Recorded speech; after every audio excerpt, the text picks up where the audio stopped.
Hello, hello, hello, and welcome back to another episode of Vox Jed Fight About It. And today, it's our first solo episode back. I can't fucking speak today. It's Thanksgiving. Vox and I just got back from our Thanksgiving dinners with our respective families. I'm sorry, are you already stimming with something over there? No. Are you already stimming with something? No. What do you fucking have? What do you have? I'm not stimming with anything. I swear, I just heard like nail clipper. Like I heard like metal on metal for a split second there. Did you like bump your mic stand? I swear to you, Maybe. Okay, I thought you were just already fucking around with something, and I was like, dude, you can't even get through an intro. You are so fucking cooked. Jesus Christ. No. I thought you were that blasted, but no, you were saying about Thanksgiving. I'll let you finish your intro. I'm chilling. I'm gonna steal it from you. No, you're fine. We're good. Vox and I just got back from Thanksgiving, so we're like food coming out right now.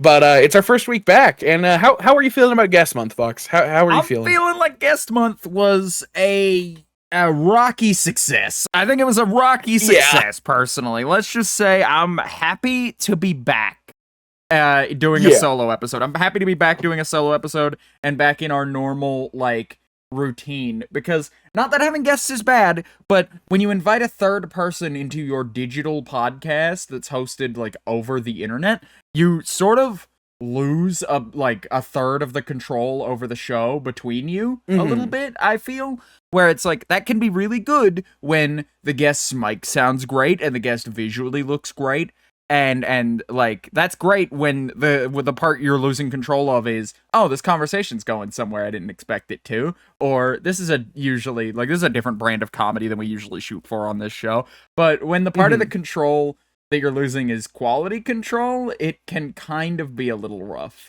Because it gets concerning, and that's not a jab at one person. That's not a jab at one person. I'm sure there are multiple people who, if you were on, like, if you were a guest during guest month and you're listening back to this, you're going, oh, they're gonna fucking talk shit about me, man. And how, like, bad X or Y thing about my appearance was, man. We're not here talking shit about anybody.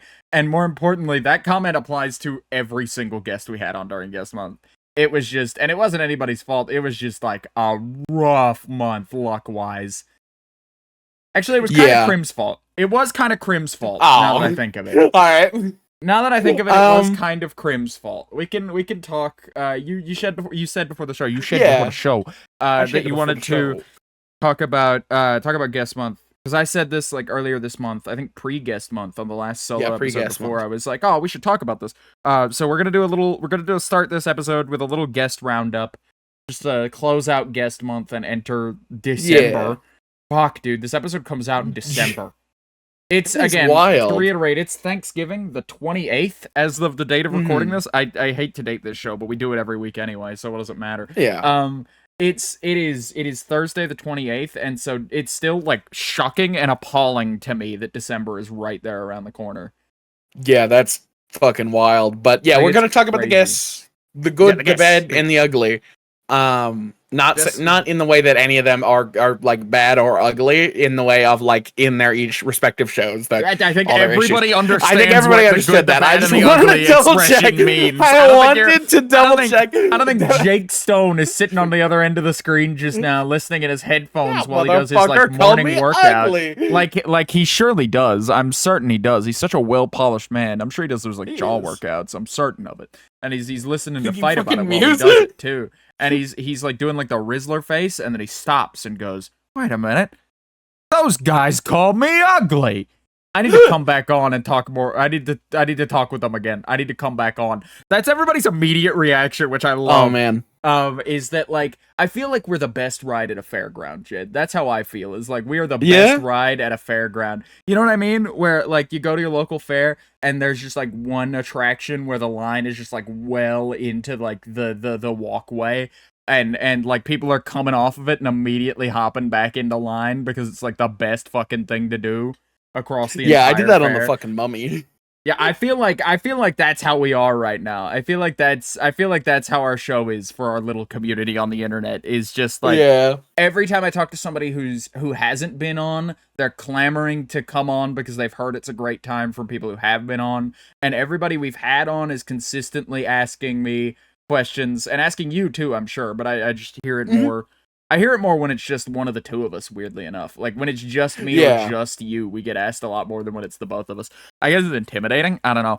But we get asked by people who we've had on in the past, like, oh, when can I come on the show again? When can I come back on the show? And it's like, dude, we have a lot of people to get to, hence why guest month happened. But I feel flattered and fucking great about it every time. And the reason we had such a backlog that we had to do guest month, drum roll please, our first guest of guest month for the first week of November was Crimrose TV. You want to talk a little bit about Crim, Jed? Because we talked about Crim a little bit on Crim's episode and Crim's fucking problem. Yeah. But you want to talk about how nice it was to have Crim on and or their problem?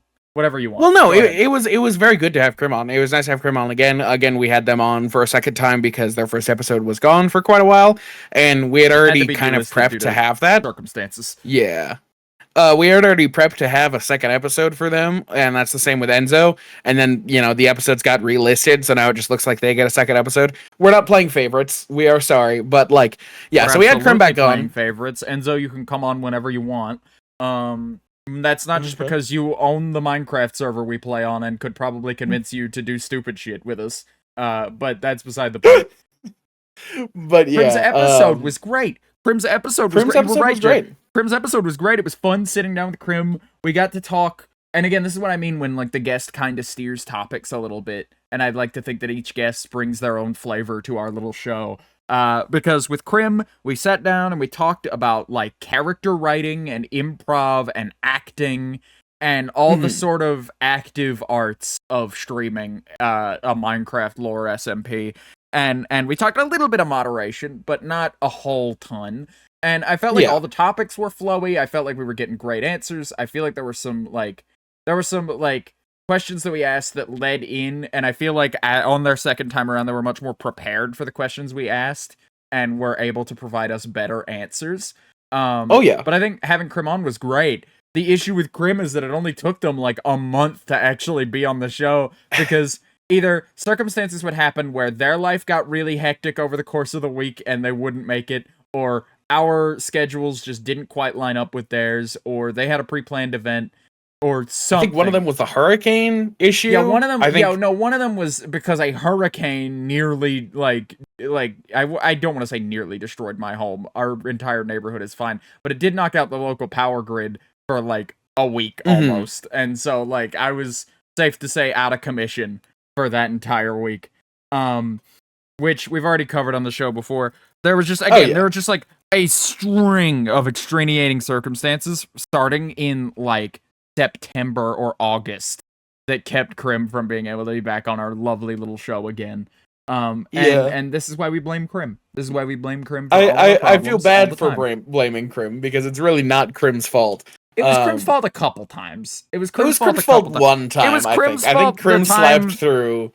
It was Crim's fault the time that they slept through the recording session for a good 2 hours, and me and Jed were twiddling our thumbs, going, "Well, if Crim doesn't show up, what do we do?" I guess we'll record tomorrow. And then they finally showed up at the 11th hour of all times, and just were not that it took 11 hours, figuratively the 11th hour. Yeah. Anyway, they showed up. That one Doctor Who episode. Yeah, no, they showed up and we recorded the episode, and it was phenomenal, and I think it came out great. The only issue I have with it is that it took us a fucking month and a half to get there. But yeah, I thought it was great to have Crim on. But due to them being one of our two people who have had a double episode, I do want to say, at this point in time now, Vox and I have deliberated on it. I don't know. We've thought about it. I'm not going to use big words. We discussed it, and we have decided we're not going to be doing any double, we're not going to be coming back to any guests until they have projects coming out or something really intense that they want to promote or talk about.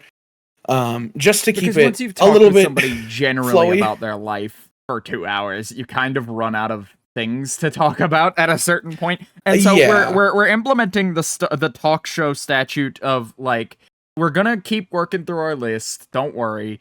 we've got a bunch of people who are first timers to the show, who we want to have on, who will be on the show, God willing, you know. If it's not another Crim situation where they become cursed to never appear on Fight About It for some reason for like a month and a half. We're gonna work through our backlog of guests that we've acquired, most of which we got through during guest month, so big success there. And in the meantime, for repeat guests, we're going to instate talk show rules where we basically just have them on the show when they need to promote something, or they have something big they want to talk about that's coming up, or even if it's just like, it's just been a while since we've seen you. Can we have you back on, you know? Yeah. And it's just like, oh, let's talk. But generally, we're swearing off the double episode for double episode's sake.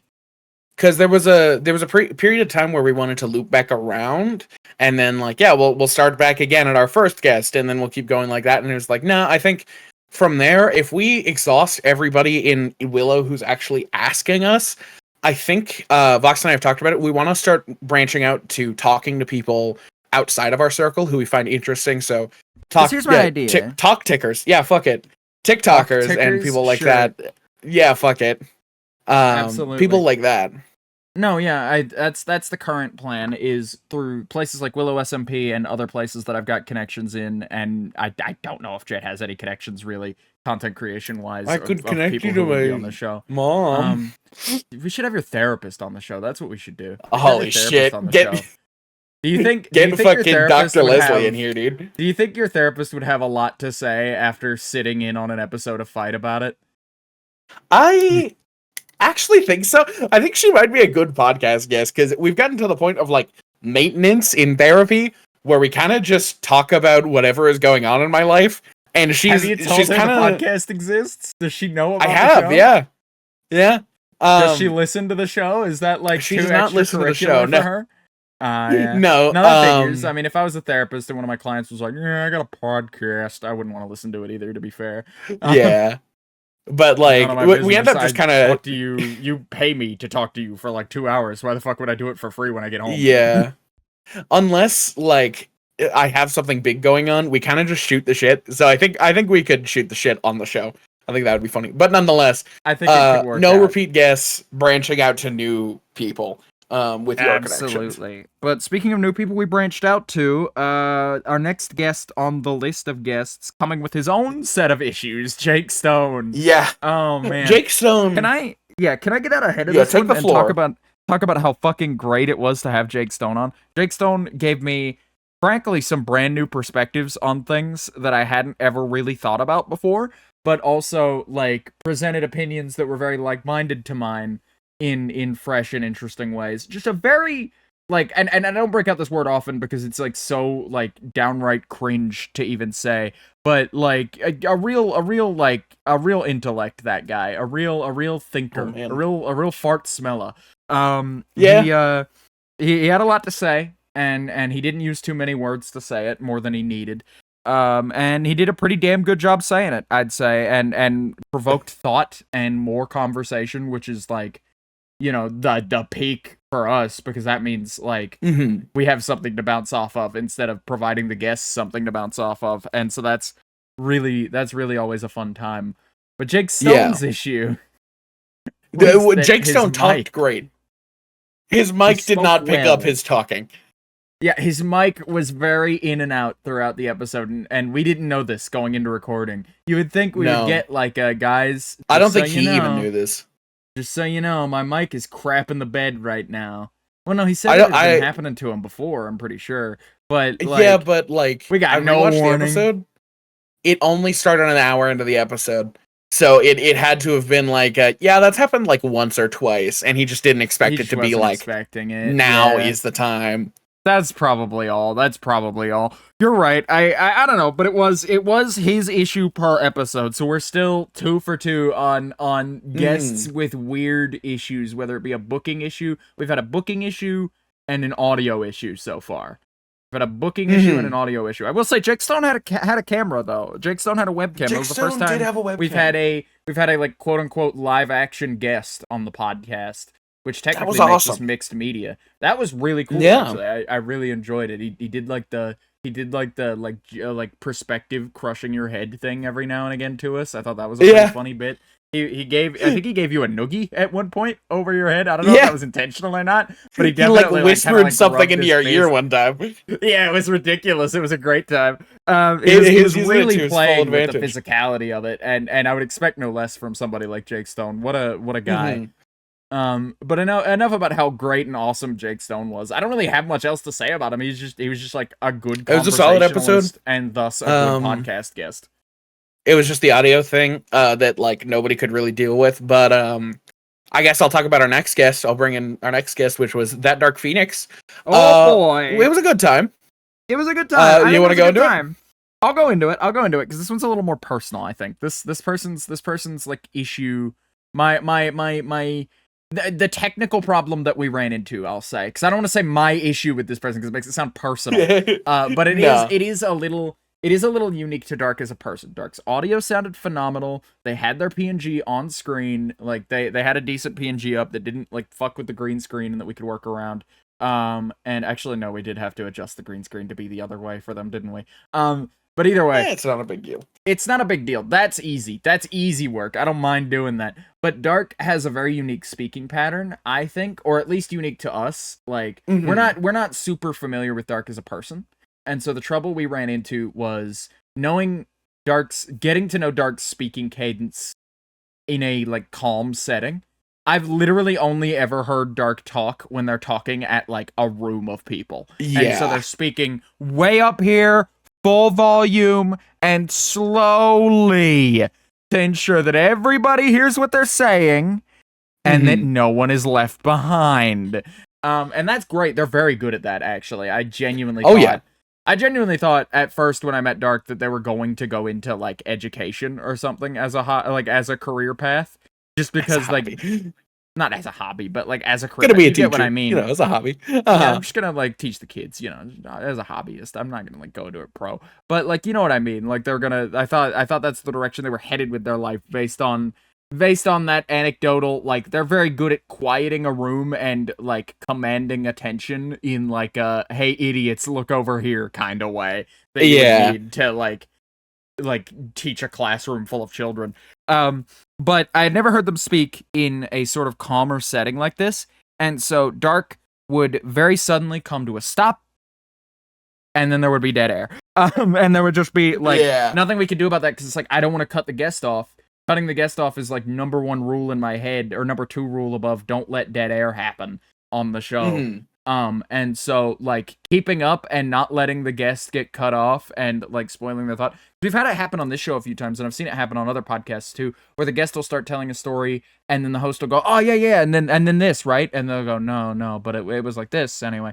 But like we've had a couple of those where we've like cut off a guest and then they've went like very politely just like, no, you go ahead, it's your show, you know. And it's like I feel really bad because it's like, no, this is your episode is the thing. This is your episode. This is your episode. Can come back next week. We can cut. We're gonna be here every week for the next like 50 weeks minimum, probably. Vox like, talked about doing the show when we're 80, and I kind of had like an existential crisis about that. I told a joke. I told a joke about Vox and Jed fight about it when we're 80, because I was like, Vox and Jed fight about an episode like what was it, like 2000 or something? 3000 episode 3000 of Vox and Jed fight about it, and you did the math on it, and you were like, oh god, we'd be doing that when we were 80, and so I had to. We talked about that briefly, and that was a real rough thought to be having. I could do this show at 80, I think. I could do this show at 80. It was just like, it was this moment that I had of just like, Jesus Christ, both of us sitting in our chairs, fucking shooting the shit at 80. That sounds goddamn impossible, dude. You can hear like, we swapped the desk chairs out for like rocking chairs. Yeah, one of us has like a goddamn like oxygen machine, like fucking that. Since I have fur, I'll go the like old man beard like liver spots route, and then you can go the like old man with a cane route. I usually prefer the old man with a cane bit, but like you can have the cane, seeing as you do not have flesh. I think it would be funnier to have like put like a white beard on the robot. That'd be funny. Like a shitty, like taped on fake beard. That would be kind of funny. You're right. Welcome to Vox and Jed Right About It, episode 3000. Do you want to try to get the longest running podcast? Today's You want us to topic, try to do that? did I refill my heart medication prescription this week? Yeah, we can do that. I think we can manage it. No. I think we should try it. Oh, like just death on the show. If Vox and I have like a huge falling out, we're gonna continue the show out of obligation, like a goddamn we're gonna set of continue this divorced show. parents with their children. We're gonna continue this show like the fucking popular MMOs channel where everything is Yeah! basically the same, but if you know what you're looking for, you can spot the little like post-divorce comments that they would make at each other in the middle of episodes. We're gonna end up like that, dude. We're gonna be doing that. But Christ, I was saying that Dark has a very unique speaking cadence, and thus it's hard to. It was hard for us to adapt to that. That's not a fault of Dark, but I think that's a fault Absolutely on not. us. That's absolutely a fault on us and the episode. And it's just like, man, if I could go back and do it again, I could do it better. You know, now that I have just struggled to find I understand like it a now. place. I understand it now. Yeah, but I like can do it again. with Vox and I thought it was good. But like Vox and I, we have a very particular cadence that we don't ever cut each other off, except for the times that we do. We cut each other off constantly is the problem. We Not do. to contradict you here. We cut each other off constantly, but we both know how to roll with it and hold that thought for a minute and then like wrap it back around in a nice little bow, I think. I think we're both very good at that. We have some fucking low-level psychic link where we understand what we're talking about. So, like, if I cut you off, it's generally to finish the point you were saying, or the reverse. You know, like, we'll do that. Yeah. But with Dark, it was hard to find the opening, so we had some dead air moments, and I felt bad about it, but I thought it was overall a good episode content-wise. It was just, like, there was a lot of air that we couldn't edit. Yeah, there were a lot of little pieces of dead air that couldn't be edited just because they were like a second or too long. They could be edited out, but I would have cut like 5 minutes off the episode in 1 second chunks, and it would have taken me all weekend. And it's like, dude, fuck this shit. I'm just gonna. It just goes out as it is. It's really not that stressful. It's just like the conversational flow is a little choppy, and that's okay. That's allowed to happen every now and again. A little bit of awkwardness is to be expected when you have a new guest on your podcast, but that's what this show is for. That's why we're gonna keep running this show every fucking week, because eventually someday, maybe, we'll be remotely good at it. I would say that solo episode wise, I think we've gotten to a point that we're good at it. I've never had to edit, like markdown edits for a solo episode in months. Like, we just keep a conversation going now better. I think because, like, again, we're people who knew each other for years, and like that's again, I talked about it when we first started doing streams together, and I didn't anticipate it again. But I anticipated it when I got into like having you on stream for things like Raft and We Were Here and things like that. Of just like, okay, and like I think I gave you the same pep talk of like, Jed, you gotta work with me here, because I know that we've known each other for years at this point, and that we're pretty clear with each other and have a pretty decent flow in private, but there is going to be a different vibe to the whole thing when we're like being recorded or when we're live. And that's going to bring its own set of challenges. Sorry, I've got like the hiccups a little bit. It's Thanksgiving Day. You ate too much turkey. Day.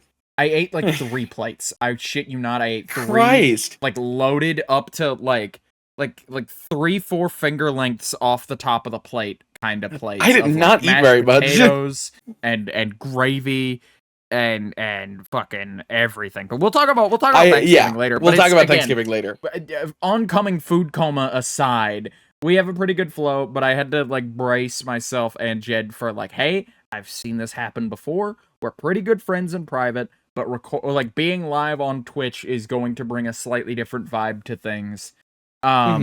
Because subconsciously or otherwise, the person you are on stream is always different to the person you are in private, at least in some like minor touches kind of way. And those small touches, like, it would almost be better if I were a completely different guy on stream in terms of saving the rapport, because it's like it's like playing fucking basketball with somebody you've like been playing with since you were kids, except suddenly they do the moves they usually do in the wrong order for no fucking reason, and it's like, okay, well, the whole flow of the game is ruined. But that's something I didn't expect to rear its head, because I was like, okay, we're over that hurdle. Me and Jed are good in a audience focused setting together. But that's something I didn't anticipate without the buffer of like Twitch chat and a game where like when we sat and record. I think that's really the difference maker, is the difference between like we don't have a game to like talk about and we don't have Twitch chat to talk to. Like you can have dead air on Twitch, you can't on a podcast. Yeah, no, like that's the thing. Yeah. But it's just like it created a whole new dichotomy that we had to learn from. And I think we've pretty well hit our stride. In fact, I'd argue we've hit our stride 10 episodes ago. Like I think 10 episodes ago. I think we're better now than we were 10 episodes ago, and I hope to be able to keep saying that every 10 episodes. But I think that we're better now than we were 10 episodes ago, but I think 10 episodes ago we were in our stride like we are now. I think we're just like gaining speed. For sure. Like we're gaining more and more momentum as time goes on. But anyway, anyway, we're just able to hold a conversation better. We're used to this platform more. But anyway, back to it. The issue with Dark. I want to look back around on Dark for a minute of like Dark is just particular. Dark is just like Dark is out of our social wheelhouse. I'll say, where they're not, they're so far removed from the like we have friends, me and Jed and I almost said, all three of us, me and you and you and me and you and us and Jed, but fucking we have friends, and our friends in private are very like familiar with our flow and very our flow adjacent. They know how to like drive a wedge in it and like pull it apart and get in there and slip their moments in and become a part of that flow where we all become sort of one moving conversation, you know, not to get too like sort of weird and like spiritual about it. But when you drag somebody brand new into that from a different social circle, it can sometimes be tough. And so that's the issue with Dark. And I felt really bad because I think I told you about this, Jed. I want to talk about it now. Did you? Because there won't come a better time to talk about awkward interactions with Dark. All right. We got invited to a lore thing on stream. Like they were doing like a summoning of Crad, Dark's characters. And we got off on a tangent about souls, me, you, and Crad, played by Dark. And so we're all three acting together, and then you step away as like they turn to me, Dark turns to me in character and starts spitting like starts spitballing back to me, you know, just starts like volleying it back and expects me to push it back at them, and we like they want to start like a little improv thing with just like the three of us, me, you, and Dark.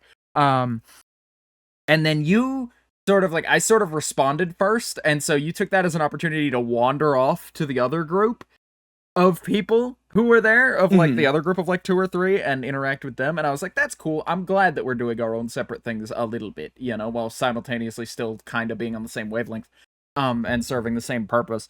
But the issue was we were in a voice group, meaning you were in both of my ears loud as fuck the whole time, and Dark was communicating back to me. And so I was getting 2 different inputs, and just like I'm sure from Dark's perspective, felt like me and you were having a great rapport, and then they showed up, and I started just going, sure, anyway. And that's totally not what I meant to do. Yeah. I just, like, I could barely hear them over you, and didn't think to leave the voice group, because I was like, this is an interaction that'll last 2 seconds. And so I tried to keep up, and I think they had fun. I think I'm overthinking it, but I felt really bad about it afterwards, so I was like, God damn it. I feel like I just like excluded them completely unintentionally. Ooh. And it just was no good. Anyway, I thought that was worth like I'm sure about. They didn't. It definitely is. I'm sure they didn't take it to heart or anything. It's just it is funny, but it is. I'm glad you brought it up, because I am realizing that if Dark were to watch this episode and be like, yeah, we like struggled to figure out how to talk with Dark, and then they think back on that experience. They think back on that moment. Yeah, I can't remember what that's called, but like putting a new perspective on something that happened in the past. Hindsight, Jed. Hindsight. There's a different fucking word for it. Don't patronize me. With hindsight, don't patronize me. Than you thought. That's the word. It's not. There's a different word you're thinking of, but hindsight works just fine there. But like, why do you get? Damn. Well, because I thought the word you were looking for was genuinely hindsight, because it's the only word I can think of off the top of my head that fits in that gap. But no, it's you know, I thought that was worth talking about. Recontextualization. There you go. There we go. That was the word I was looking. Yeah. No, yeah, you just wouldn't want to recontextualize that moment. But I thought that moment was worth doubling back on while we were talking about introducing new people to that flow, specifically Dark. And I was just like, oh, there's not gonna be a better time to talk about this. But we can move on now. Let's Yeah. finish it out So- with Beagle Eagle, our final guest. What'd you think of them? Beagle Eagle was definitely the most interesting of Be the nice. four when it comes to recording. Be nice. What do you mean, be nice? I I didn't was know saying where that definitely the sentence most- was going. 'cause we Definitely the haven't most talked about this. interesting. We talked about this recording was a mess. Beyond that, I don't know any of your personal thoughts on Beagle Eagle as a person. I had a great time with Beagle Eagle. Okay, That was a good. really fun conversation because we got to talk about music, You gotta, and that was fun. You gotta understand. You Yeah. gotta understand the way that sentence played to me, Jed. You just went, yeah, Beagle Eagle was really interesting to talk with, and it's like that sounds like you hate them. That sounds like No, you it was- hate them viscerally. I was it was an trying interesting to- recording session. Because You I can talk was about going their to say problem. it was the worst recording session, but it was like, no, Beagle Eagle was a great person to talk to. By technicality, it was just exterior exterior probably circumstances. the worst. Like due to exterior circumstances, totally. I think it was the Yeah. worst recording session we've had. Just Mostly because it was of, two like- recording sessions. Yeah. I'll So let you talk with about it. Beagle Eagle, we had plotted out a time at our usual time. They were like, yeah, this time isn't really going to work with us. Can we push back a little bit? You know, and we were figuring it all out. And we sat down to record, and they get in the call, and there's like guitar noises in the background of their like There's brother. Apparently, they share a genuinely, basement with a. You with- do Beagle Eagle speaking, and I'll do the guitar noises in the background. Okay. All right. Pretend I'm All right, Beagle Eagle while I so- talk about this. Pretend I But, am a guitar being played very poorly. But we get in the call and we're talking to them, and they're they're trying to do their interview while this is going on, and I'm trying to keep the interview going, but my auditory processing, I was leading the interview because I'm a musician, and my auditory processing disorder, when I hear something, just takes my goddamn train of thought. It's genuinely like that. It was genuinely like that the entire time for like 10 minutes of recording, and me and Jed are in DMs Yeah. with each other privately, just going, dude, what do we do? How do we broach the Yeah. subject? We've never had this happen. How do we not like talking shit about them or anything, No, but like because it wasn't genuinely Beagle's just fault at like all. scratching our heads and going, how do we? I'm sure they know, right? I'm sure they know how bad this sounds. How do we broach the fact that this is genuinely unusable footage for us? I don't know how their brother could sit in there and hear them go, yeah, I'm ready to record on the podcast that you guys have. And was like, yep, this is the ideal time to pick up my electric guitar. I gotta shred, dude. I have to. I gotta do it. I have to, what sounds like slowly and systematically rub the family cat violently across the fucking strings. I have to start pulling on the strings as hard as, like, I need to test my string tolerances now. How The hard can I weirdest pluck these part fucking things before they break? Is that very clearly it was an electric guitar that did not have an amp. And it was just that loud. Like that. Yeah, That it was ridiculous. It was really rough auditory wise. So we just had to stop them 15 minutes in, and we were like, hey, we're really sorry. We can't work with this audio. Like, we can't edit around this. And poor Beagle was like, yeah, I get it. I'm sorry. I'm sorry, guys. And we were like, no, it's fine. Can we have you back on? And we ended up scheduling for Saturday. Vox and I had to wake up early, but we got it done. We wanted to make sure that episode was out because the worst part is that those 15 minutes were great conversationally. And we were like, No, damn, they we want to good. have Beagle on. It was a good 15 minutes, and I was Yeah. genuinely like, that's why I was so rushed about it. Was like, A, because, like, again, like you said, they deserve to know as soon as possible. But, like, Mhm. B, like, because we would want to know immediately if that was a problem.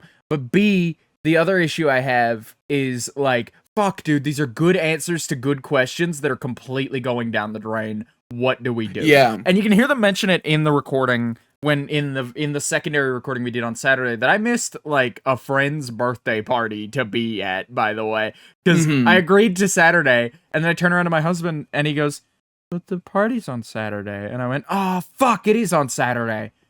I can't make it." Because like I knew there was not going to be a better time for you Mhm. to record because of D&D, and I knew there Well, was no, actually, that interfered with D&D as is. I had to also make a sacrifice on that also front. interfered with D&D as it stood. But like a big thing was just like I knew neither of us could do it on Friday because it was already Thursday night, right? And then I knew we weren't going to be able to do it on Sunday because the show comes out on Sunday at 3 p.m. And so unless I wanted to do the show at 8 in the morning, literally that's how long the exports for this show take. Like, it's not even editing, it's waiting on the episode have to finish it at 8 in the morning. We would have to have to record at 6. Start recording at like 8 in the morning and then finish recording around 10 a.m. And then I would immediately have to edit it and hit export and maybe get like a couple hours of sleep and then upload it at like 2 to go out at 3 if I wanted it to fucking like get out on time on Sunday. So it's like Sunday's a no-go, Friday's a no-go, Saturday's the only day anybody else is available. I really want to have Beagle on, especially after we just like, after they were so genuinely crushed at the end of the previous recording session. We have to have them on. And I can't push this another week because this is guest month and it's the last week of guest month.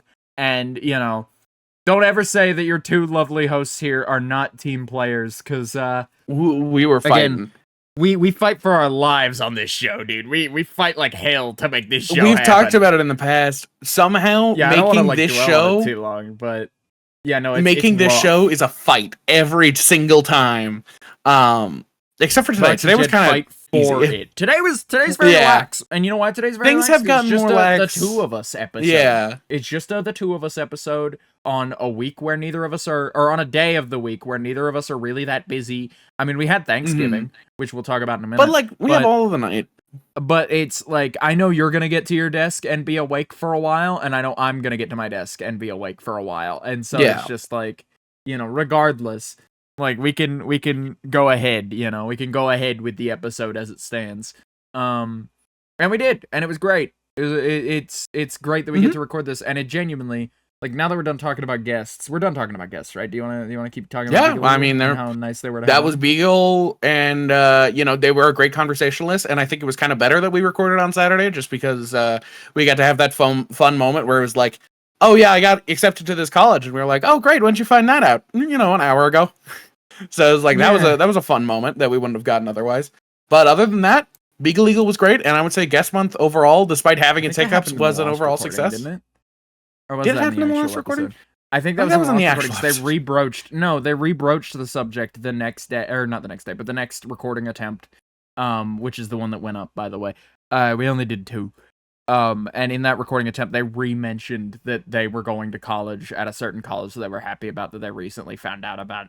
But it was also good to have that moment. It would have been great to have it in there. That was another thing I was crushed about losing, if I remember correctly. But no, yeah, it's that was guest month, and I feel like guest month. Yeah, I'm sensing an annual tradition here. I'm sensing an annual tradition of doing November guest months. And just like, not quite ending out the year with guests, but like sort of just like close to the end of the year with guests. You know? Yeah. Just like talking the year through with 4 new guests and having a great time doing it. I think it was a good time. I think it was overall a pretty darn good time.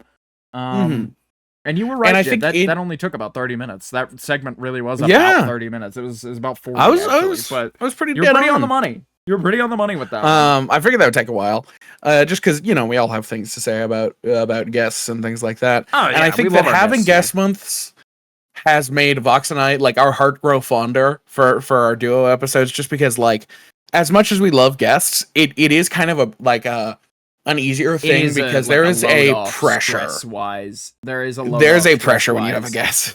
Because I know exactly who Jed is, and Jed knows exactly who I am down to the fucking core, and we both know that we will show up on time for the recording. We know exactly the kind of rapport we'll have with each other on or off camera.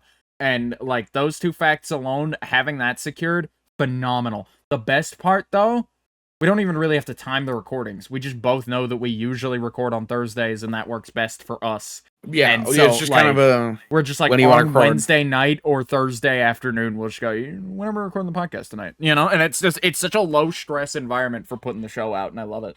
Yeah. It makes it easy. And, but with guests, I particularly am very concerned with my wording, and very concerned... No, I couldn't fucking figure out what I was saying. But you just went like, yeah, I had to take like a... Anyway. It's like, dude, that was gross. That sounded like you just like I know you didn't, but it sounded like you just like burped something up just then. That was like a death rattle. Food particles That wasn't a from burp. earlier in the day coming back, dude. No, Getting, that was a flecks death of rattle. turkey on your fucking pop filter of your microphone. Ew. Gross, nasty. I don't use a pop filter, and neither do you. But Yeah, no, I don't think I you thought do, at you least. might. I want to get the little square one they make specifically for the Wave 3. They are kind of nice. They are really nice to have like a form-fitting pop filter that goes like perfectly around the mic. Anyway, fuck. What are we talking about? Anyway, Thanksgiving. We're talking about Thanksgiving. Right? No, we weren't. Oh, we were talking about to Thanksgiving. That's why. Well, yeah, we were talking about duo episodes, and when it comes And to the lack guest of episodes, stress they're a in them. lot more Yes. stressful because guest episodes, I need to be very particular with my wording on questions. I feel like because oftentimes Vox will be the more fun host, the one to ask the silly questions, and of course we'll both joke around back and forth. But I generally have the like business questions that are like, what do you do?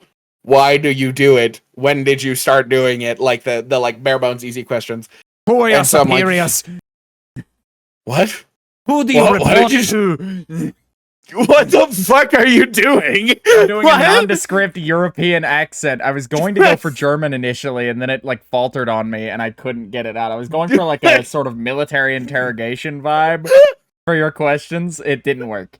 It didn't work. Can we move on? It just sounded like you were making a reference to something, and I was like, oh, I feel bad for calling out the reference and making it fall flat, but no, it was just a bit that didn't make sense. No, sometimes we land them, sometimes we don't, and this one didn't land. Sometimes we don't. Sometimes we don't. But no, I think guest episodes provide like a unique challenge. Is the way I want to put it. I think they provide a unique challenge, and I think they stretch us a little bit to like, yeah, you can do a podcast, but can you do a podcast at 9 a.m. when it's convenient for the guest? You know? Yeah. Or how like, flexible can we possibly be?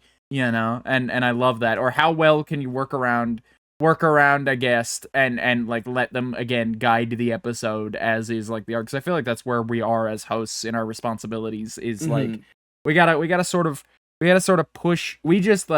We're here to like be the water, and they're like guiding the sails, dude. We're just kind of shepherds of Vox and Jed fight about it. Yeah, we are shepherds of the fight, we'll say.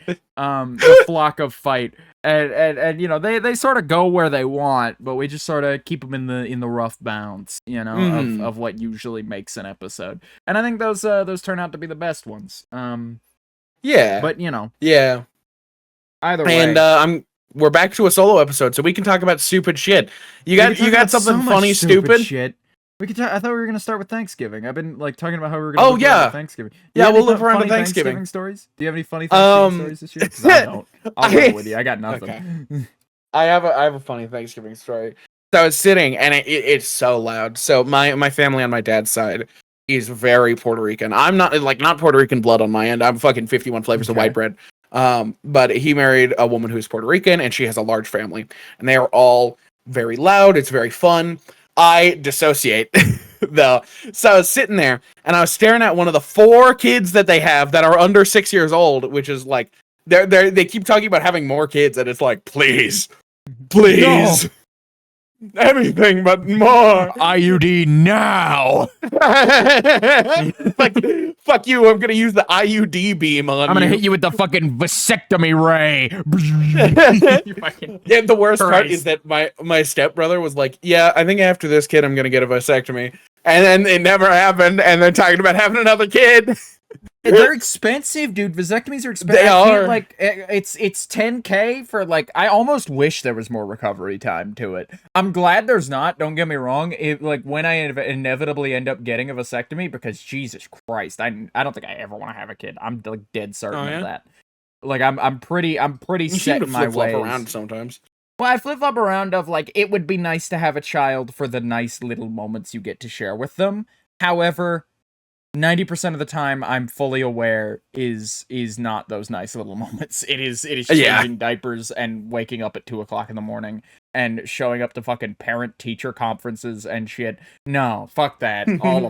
All of it can go straight to hell. But yeah, you were saying, yeah, go ahead. I'm looking at the youngest of these babies, and I'm staring at him, and I turn to my phone, and I look up fetal alcohol syndrome.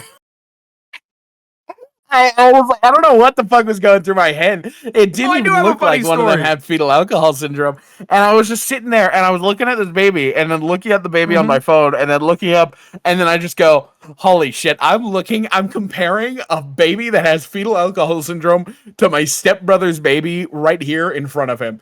This is fucked up. And I texted Vox about it. Do you know what I did when I got that text? This is my funny story. What did you do? You know what I did when I got that text? My husband, who there were like it was pretty much filed out. So they have like two separate Thanksgivings, or had two separate Thanksgivings this year. They usually don't, but they did this year because one half of the family went one way and one half of the family went the other way. Just like out of like, you know, it's one like usually one of the two sets of grandparents hosts. And this year it was grandparent B's turn to host. But set of grandparents A have been going through some like health issues, and we're like, can we have this year? We don't know how many of these we've got, man. And so like there was sort of a divide there, which is fair enough. It just made life worse for me a little bit occasionally, because I had to be over there for like 6 hours, and it sucked, dude. If it were up to me, we would have showed up 8 and left. We would have been in and out 20 minutes. In and out 20 minutes. We would have showed up when food was served, ate the food, talked, had a time, left in 20 minutes.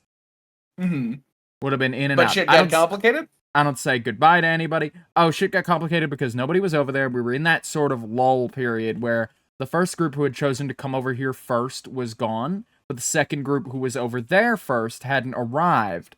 And so, like, we were sort of between and there were only like 5 people in the house.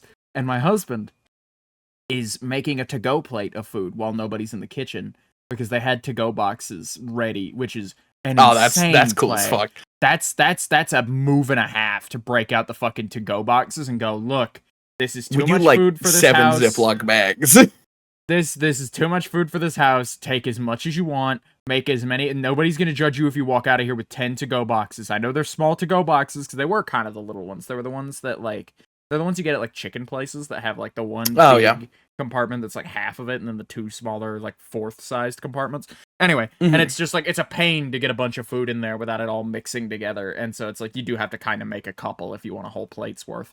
But like, you know, they were just like fucking amazing move that was. But my husband was making a to-go box, and I think he was working on his 3rd one because he wanted to get it one that was like all desserts too.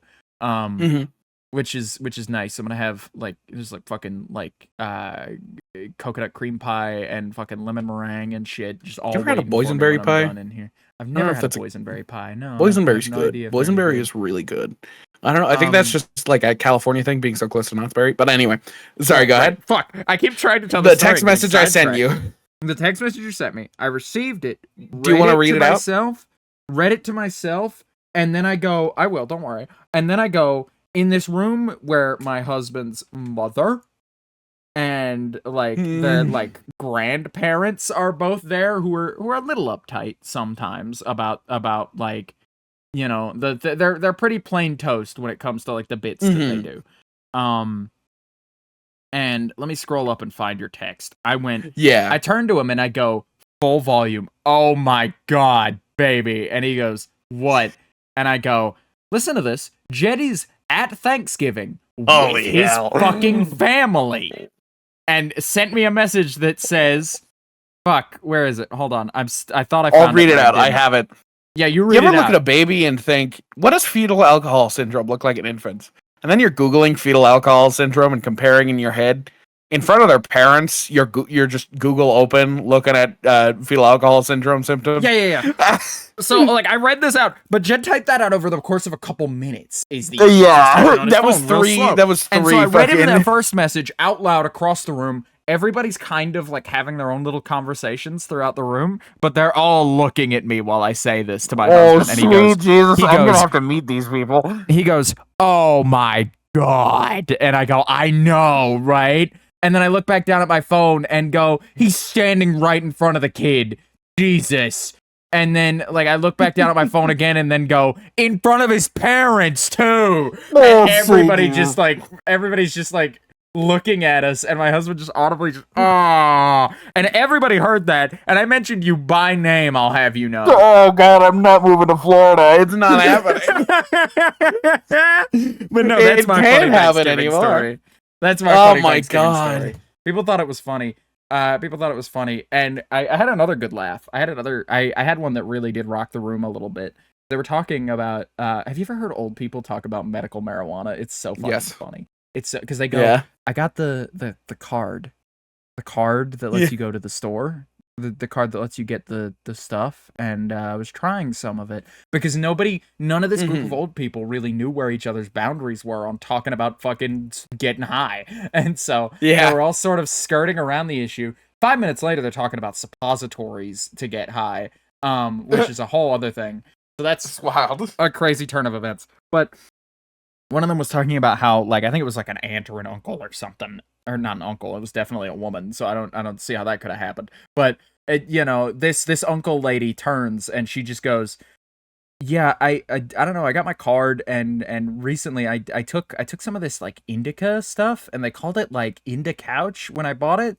And I bring it home and I took one of the gummies and I couldn't get off the couch, dude. That was such a funny interaction. Yeah. And she goes, and the worst part is I go back 3 weeks later. And I bought so much more of the stuff just to try different like strains because I don't know what's gonna work best for me and my medical issues. And like they were having a sale and my ear perked up and I went, "You got high out of your mind on 60 edibles because they were having a sale?" Because that's what she said. She bought 60 of them.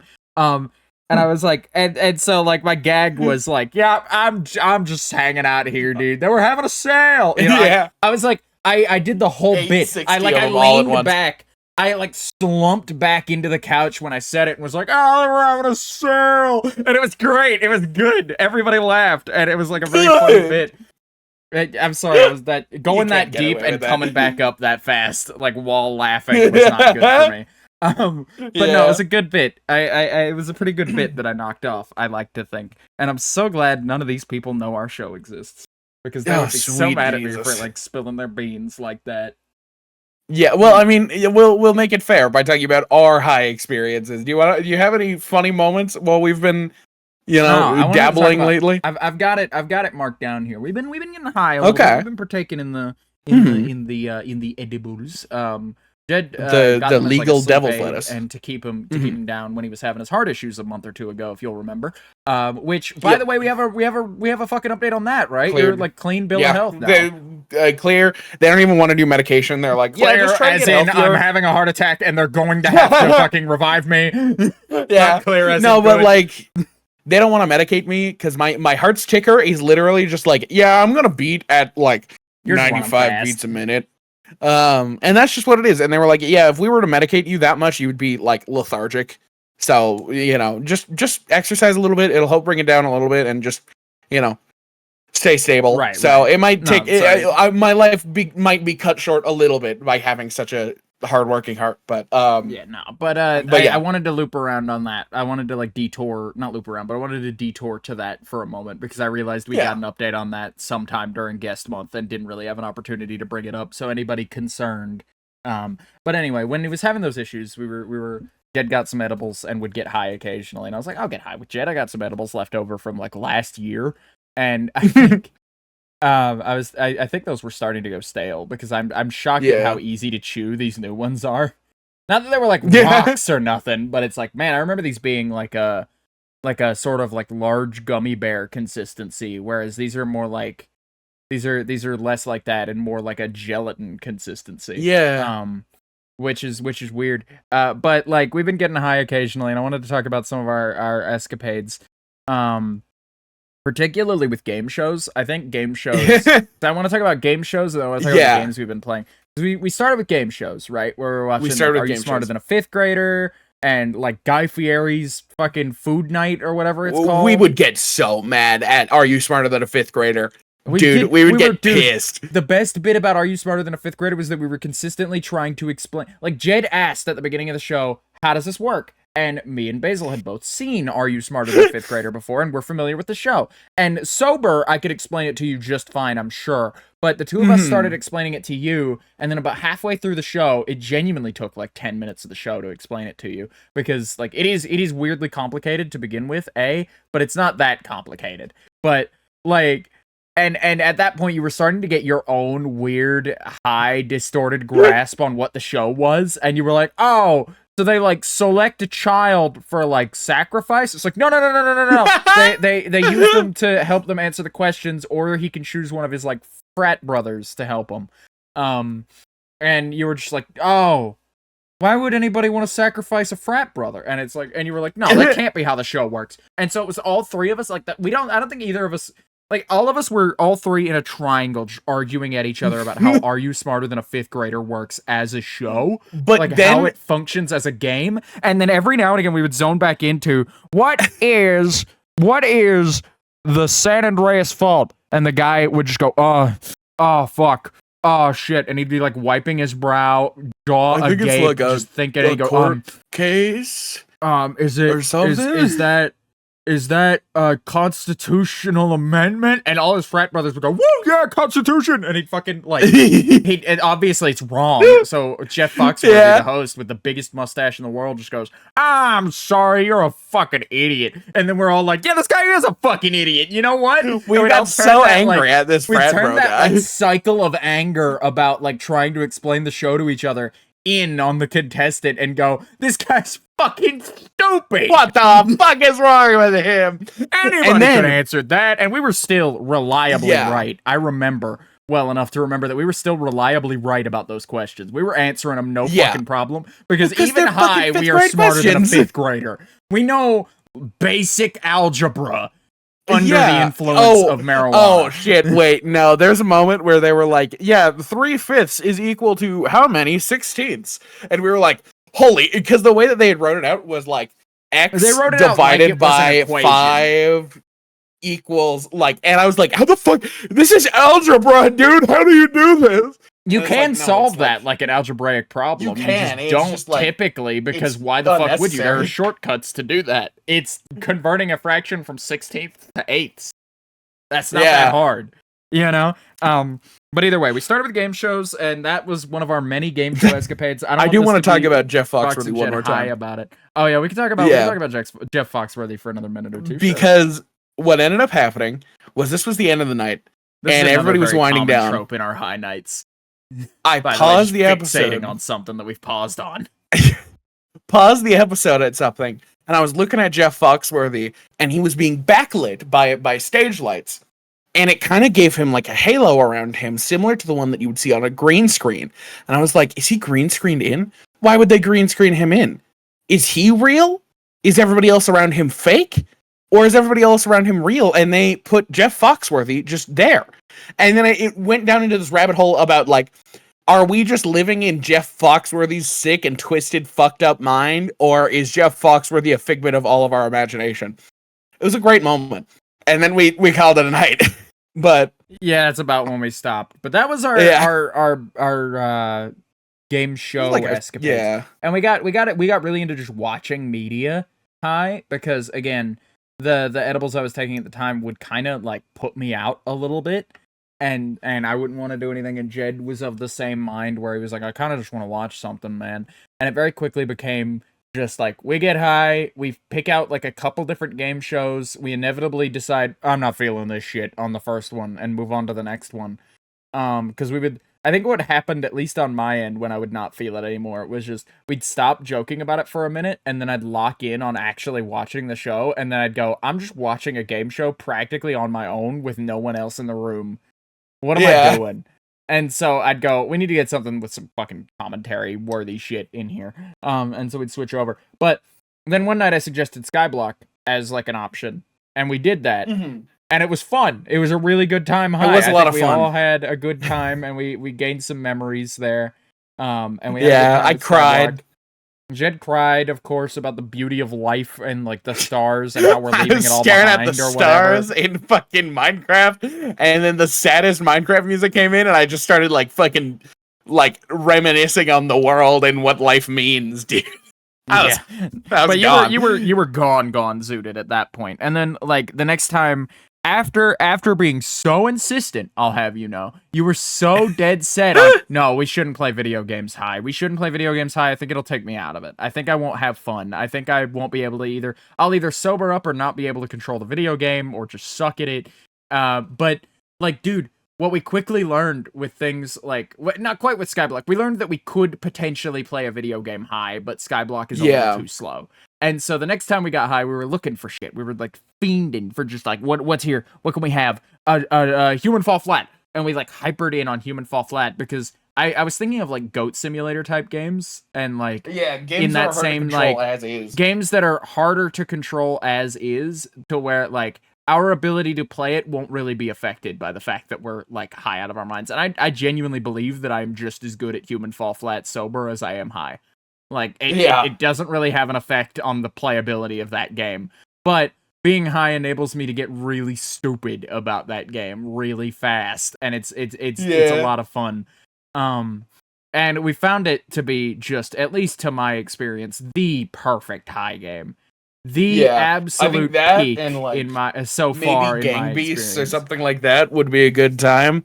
But Gang like Beasts that is might ideal. Maybe be a good time, but just like something like of that sort of like go simple controls, just operate the thing, no reading, no thinking, just do it kind of game. I think that really sells. I'd love to get into like VR high at some point. I'd love to do like some single player VR games and fuck about high. I think that could be a good time. But I hate getting intoxicated alone is my issue. I just don't like it. Oh yeah. I get bored fast. Like, you know how I am. Like the other night we got high and I like, you walked off for like 45 minutes to go do something real quick. Not even 40. It was 20 minutes. It was 20 minutes. You left for 20 minutes and I like leaned back in my chair and I just got real sleepy and I was like, I'd like to go to bed now, I think. Yeah, Vox just like dipped. Is like fucking being high is like maintaining a high is like maintaining a fire to me. Being drunk, I can wake up out of that sleep. I can kind of like jumpstart myself a little bit if I've been drinking and like get back up and enjoy the vibe if the vibe kicks back up again. But like, you know, when it comes to getting high, the issue with getting high for me at least is like, man, once that energy is gone, it's like a fire where it's like once that fire starts to go out, you can't really do much for it. You can't really do much for it once it's out, dude. If it's out, it's out. Like there's a point of no return with it where it's like I'm going to bed in the next 10 minutes no matter what happens. And it's just like that's the worst part about it in my opinion. That's why I only really get high late into the evenings, is because it's like I don't feel as bad if it's like 4:00 in the morning and that happens to me. Although, oh man, there was one time you were high and I was like, man, these new edibles, like their cutoff point is 2 hours, and you were like, well, take another one. We'll be here tonight. And I was like, all right. And I took another one, and 20 minutes later, I start getting like back into it. And Vox goes, I think I'm gonna go to bed. And I was like, you fucking asshole! You did this to purpose. me. When I said that, I genuinely thought I was gonna be around for hours. Forever. That's the trouble, is like you never know when it'll end for you. You never know when like your end date is, and so it's just like, dude, I got no clue. But again, dude, that was like the most depressing I've ever been high, or most like depressing experience I've ever had high, was you sobering up and just going, all right, I'm fine now. This sucks. What are we doing? Can we like actually do something? And I was just like, dude, you've left me behind. I'm still back there, you know? I didn't even mean to. Those edibles just had like a cutoff point. But like, yeah, it's been a fun time. Human Fall Flat while high is ideal, I think. Human Fall Flat while high is ideal while high, I think. Except for the doubling down on that. Yeah, fuck it.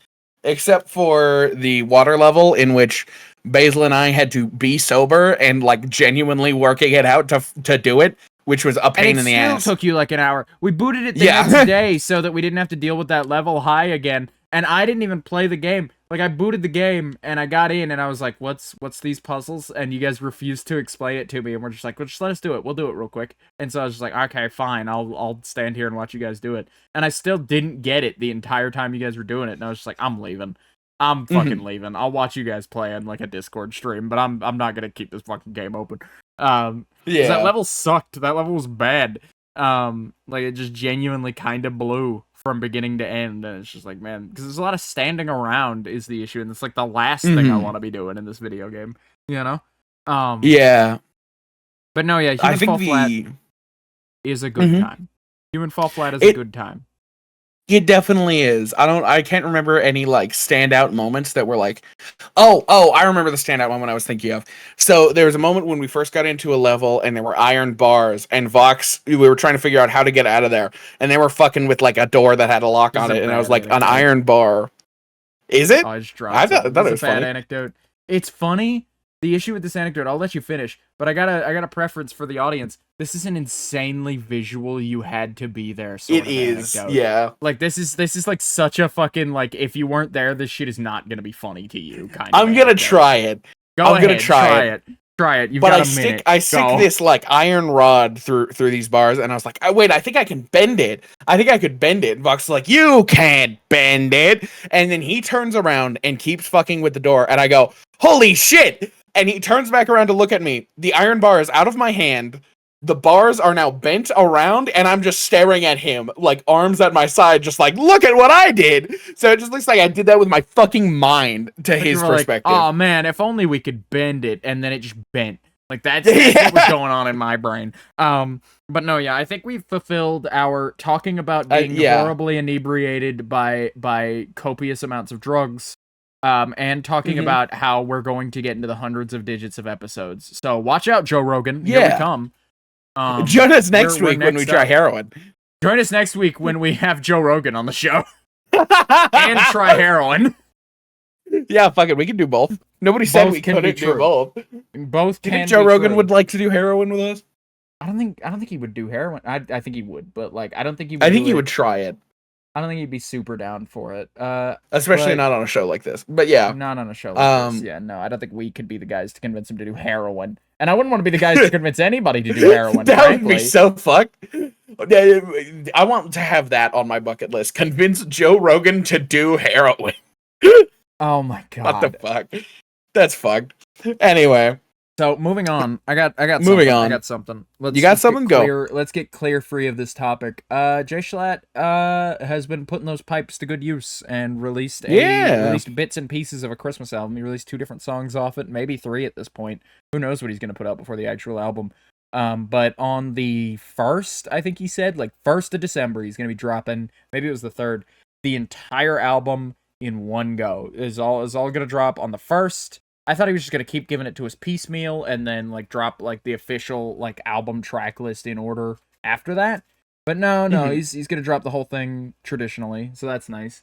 And it's interesting to see a content creator doing music that is actually quite good. I enjoy and not it. typically a music guy. Yeah, and yeah, especially somebody who's not traditionally in the music space. I'm not a huge Christmas carols guy. I like my Christmas music seasonally, but like. You know, I could appreciate a good cover. I could appreciate a good cover of a Christmas tune. I am not a big Schlatt guy. I don't know. Schlatt never really appealed to me.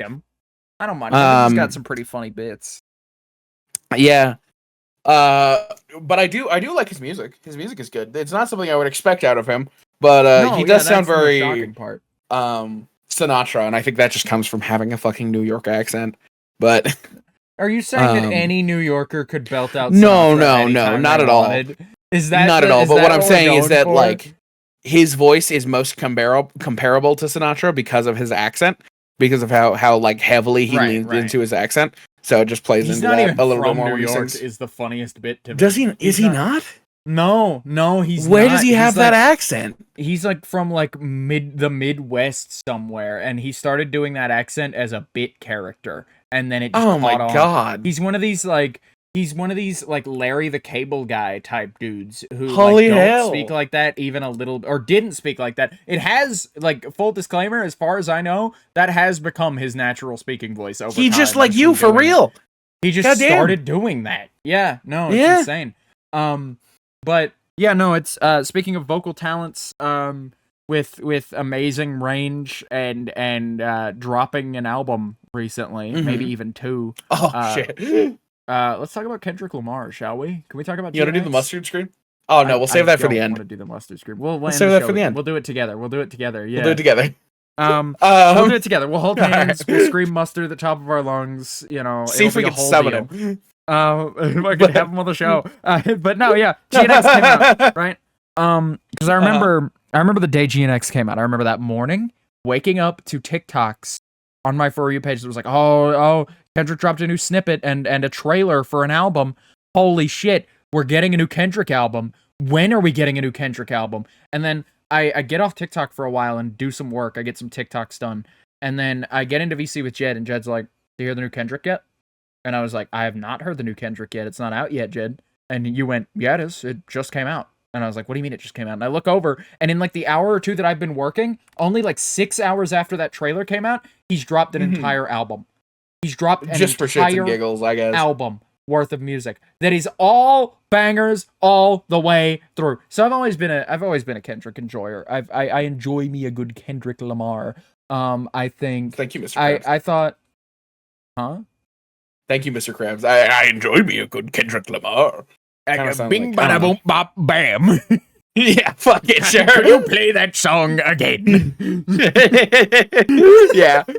Yeah, but no, I genuinely, like, we put it on, and we listened to it through a Discord music bot the first time I heard it. And at this point, you know, I gotta tell you, I'm not super intimate with Kendrick's work. I do like Kendrick Lamar quite a bit. I thought bits and pieces of To Pimp a Butterfly when that came out, I thought that was all right. I really dug Good Kid, Mad City when I was like in high school. I thought that album was really good. And I still think it's pretty good. It's not any less good now, but it definitely was in my like top 10 albums in high school. And it kind of deserved to be there, actually, at the time. But like, and it probably still deserves to be in somebody's top 10 of all time somewhere, but not mine personally. But, you know, I like both of those albums. I was familiar with his other work. I had heard most of his hits, you know, obviously, because I listened to a lot of hip hop and stuff generally. This in particular, GNX dropped, and it's one of the first times in a very long time that I've listened to an entire Kendrick album all the way through. And I'll tell you that Kendrick Lamar is not often one to like hit a track so heavy, like back to back on an album. He usually does pretty good. But I haven't hit a Kendrick album where there's not at least one track on it where I'm just kind of on. But there is not a single track. And mind you, it's only like an 8-track album. But like, there's not a single track on this album, which we'll get into that I don't like. There's not one that if I were listening to the whole album, I would go, turn this shit off. I want to listen to the next one. You know? There are some that like I wouldn't put on my personal playlist because I feel like they fit this album better. And not to like parrot an Anthony Fantano talking point, but it's like, because it's so succinct and so short, I feel like he's right, and most people call him crazy for this, saying that like, because I agree that like this is one of Kendrick's more cohesive works in terms of like having a singular like through line and vibe the entire time, which is something that Kendrick's been pretty good at, but it's very clear that he's honing his craft more and more. And between this and absolutely demolishing Drake over the past 6 months, it is just the year of Kendrick and securing the Super Bowl. Oh yeah, he got the halftime show for next year. Super Bowl. That's cool. Yeah, he got the Super Bowl halftime show. That was a whole thing. And I've re-listened to GNX since we listened to it together, like maybe 10-15 times total. I shit you not. It's been pretty much on loop. No, not damn GNX. That's a different Kendrick album. Yeah, fuck you. But I've genuinely had it on in the background back to back, and I'll tell you my top 3 are Luther, followed by Squabble Up, followed by TV Off. I think that's my top 3. I think Luther's real good. A lot of people really like Dodger Blue. I think Luther's the better track out of the two of them in terms of like a chill vibes track. But like, I don't know. I really like this, and it's indicative that he's gonna release something more soonish. Like that we're going to get a larger project soon. The first hint at this we got was the fact that in that trailer I mentioned, there's a snippet. That snippet's not on the album. A snippet he released like way earlier this year is on the album. That's Wild. He released a like a snippet like way earlier this year, and that's the part I was freaking the fuck out about. Was because like I wasn't, because we were listening to the album together, and I go, "Fuck, that's the snippet, that's the thing." When it happened, and you were like, "Yeah, you just said there was a snippet in the trailer," and like I didn't respond to that because I was listening to the fucking music. But no, it was because like it wasn't the trailer snippet. It was like a snippet that we got like a year ago that he was like, that everybody on TikTok latched onto immediately. And was like, please give us this. Please give us this. The snippet in the trailer is not the same snippet, and it's pretty fucking good too, by the way. But it is not on the album, which leads me to believe that there is more to come. And to back that up is several of the people who worked on GNX, like producing and featuring and things like that, were like, yeah, no, we're working on something else too, you know? That's crazy. So we're just getting like just crazy amounts of Kendrick. We're getting a lot of Kendrick. We're getting a lot of Kendrick, which I will never complain about. Again, he spends a lot of time on this album bragging about how like he is genuinely, like, wholeheartedly the best to ever do it, and I think he has some credence to say that. Genuinely, I think so too. I'm not sure he's the best to ever do it, but he is firmly in the top 5, and anybody who tells you otherwise is a liar. I don't liar. I don't think you could listen to Kendrick and not go like, yeah, he's top 5 all time. So far. There's something that I like about Kendrick in particular. Going back to sort of that Sinatra-esque thing that we were saying about Splat, is that just the amount of breath control this man has to make freak ass noises, dude. He'll be dropping a bar and then in the middle of it, and then he's back to it like nothing happened. And it's just like, why did we just pause saw to a do ghost that? in his room. It sounded like good as fuck. It sounded good as fuck, but why did we do that? We didn't need to do that. He's just rapping, and then the apparition appears, and you're just like, there are genuine times. It's not that bad, usually. There are genuine times on this album. Listen back to it. There are genuine times on this album where he just goes, like, just back to it. Like, not like words. He's not like putting emphasis on a word. He's pausing to take a breath, and then just goes, and then back to it. Like, he's genuinely frightened for a second. He saw the scary. Whatever the scary was, he saw it. He's like witnessing the horrors in the booth. That's what makes him so good at this. Yeah, Metro Boomin beats so good that, or not Metro Boomin. What the fuck am I talking about? DJ Mustard beats so good he's fucking like seeing ghosts and shit in the studio. Yeah, yeah. No, he smokes the scary blunt. He's smoking the scary weed. I think that the scary blunt. I don't know if we talked about it on the show. It's funny. But is really funny, yeah. The idea that you could take the point where you get paranoid in every joint you smoke, and then just like cut it open, and then fucking put it back together with another series of other like joints you've done the same thing with, and then rewrap it and smoke just the scary part is funny to me. That's so. I think it's funny because it's funny because it's like, of course the obvious joke is just like, no, that's not the scary part of the blunt. You've smoked too much weed. Like all of that weed is the same. But I don't know. It's just funny for people to like here, try my scary blunt, and they just smoke it. And it's like, evil weed. Holy hell.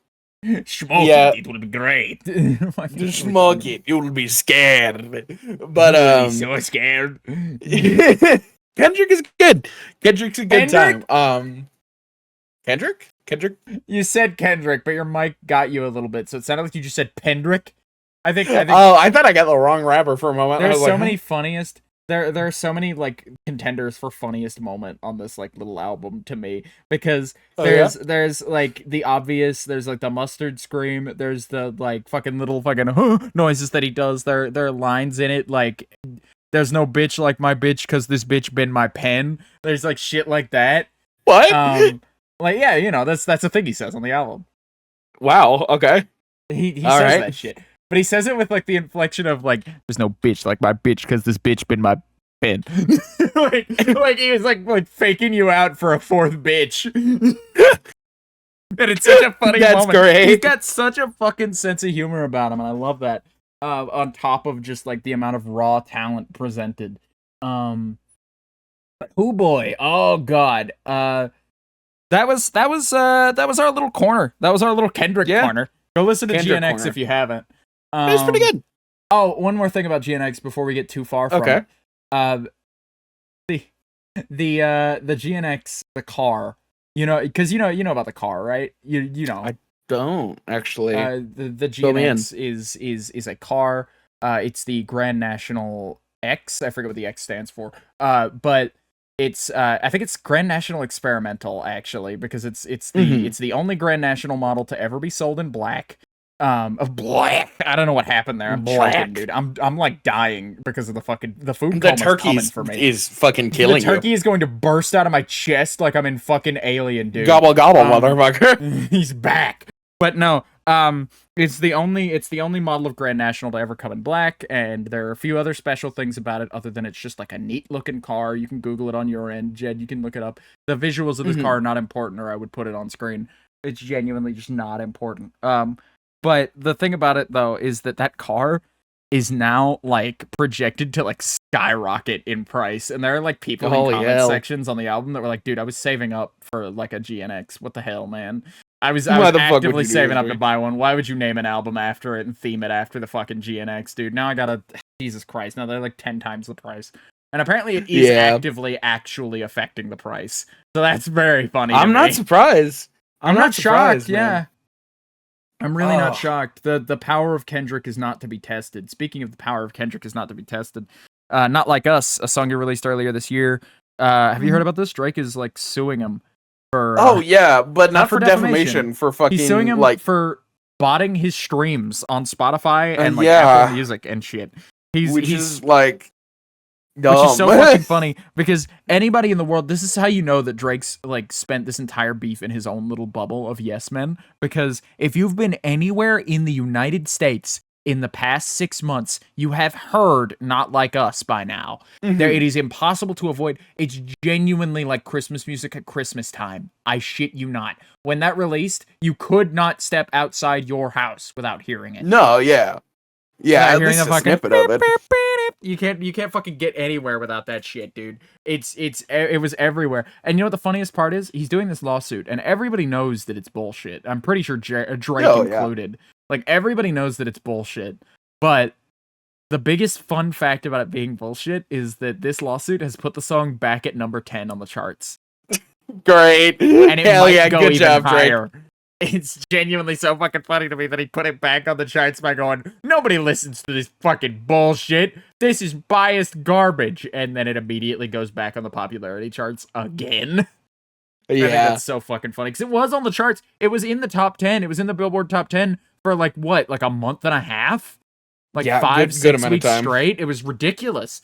But like, no, yeah, you would think it was like a big like single off an album or something from like a major like artist, because like Kendrick is a major artist, but he didn't put it on an album or nothing. He just sort of dropped it like loosely. Just here's a single, have it, dickhead. You know, like he did with the rest of the songs from the beef, and he could have easily thrown a bunch of those on GNX, and he like to pad out the runtime. He didn't though, and I appreciate that. I appreciate that because it's still technically new music. It's still like singles that need an album. You know.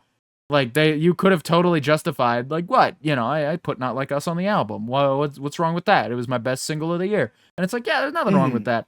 But I respect the integrity of not doing that.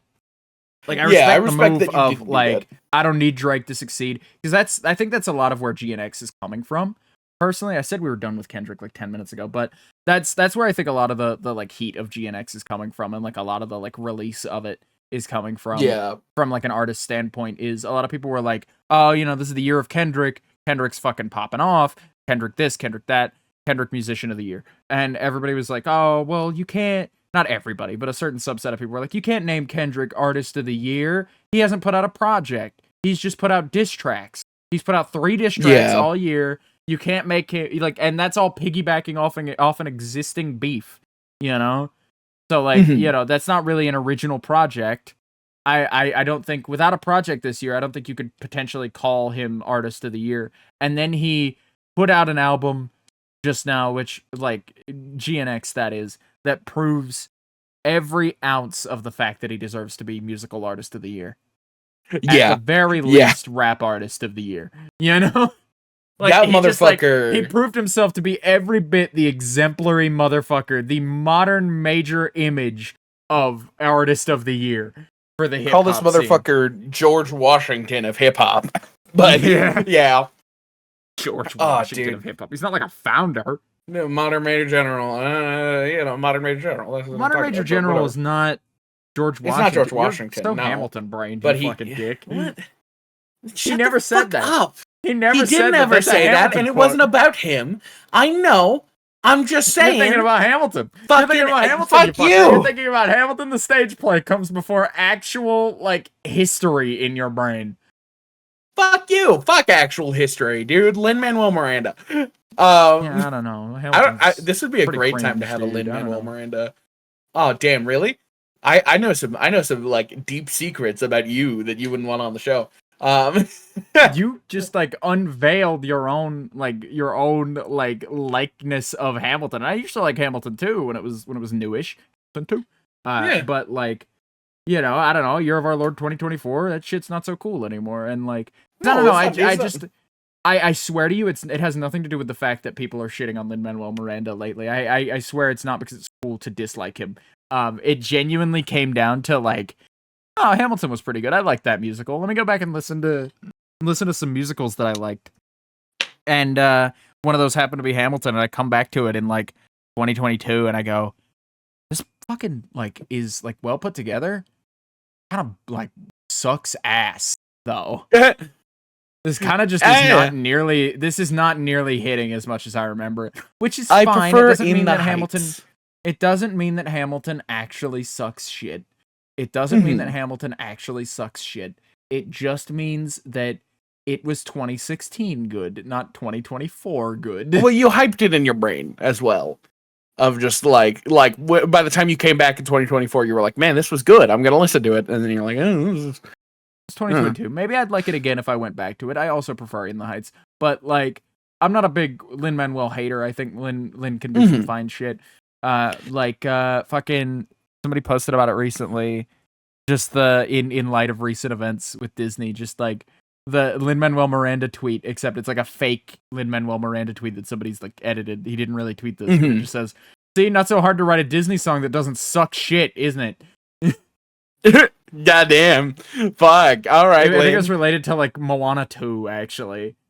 And how people aren't really like jiving with the music on that one.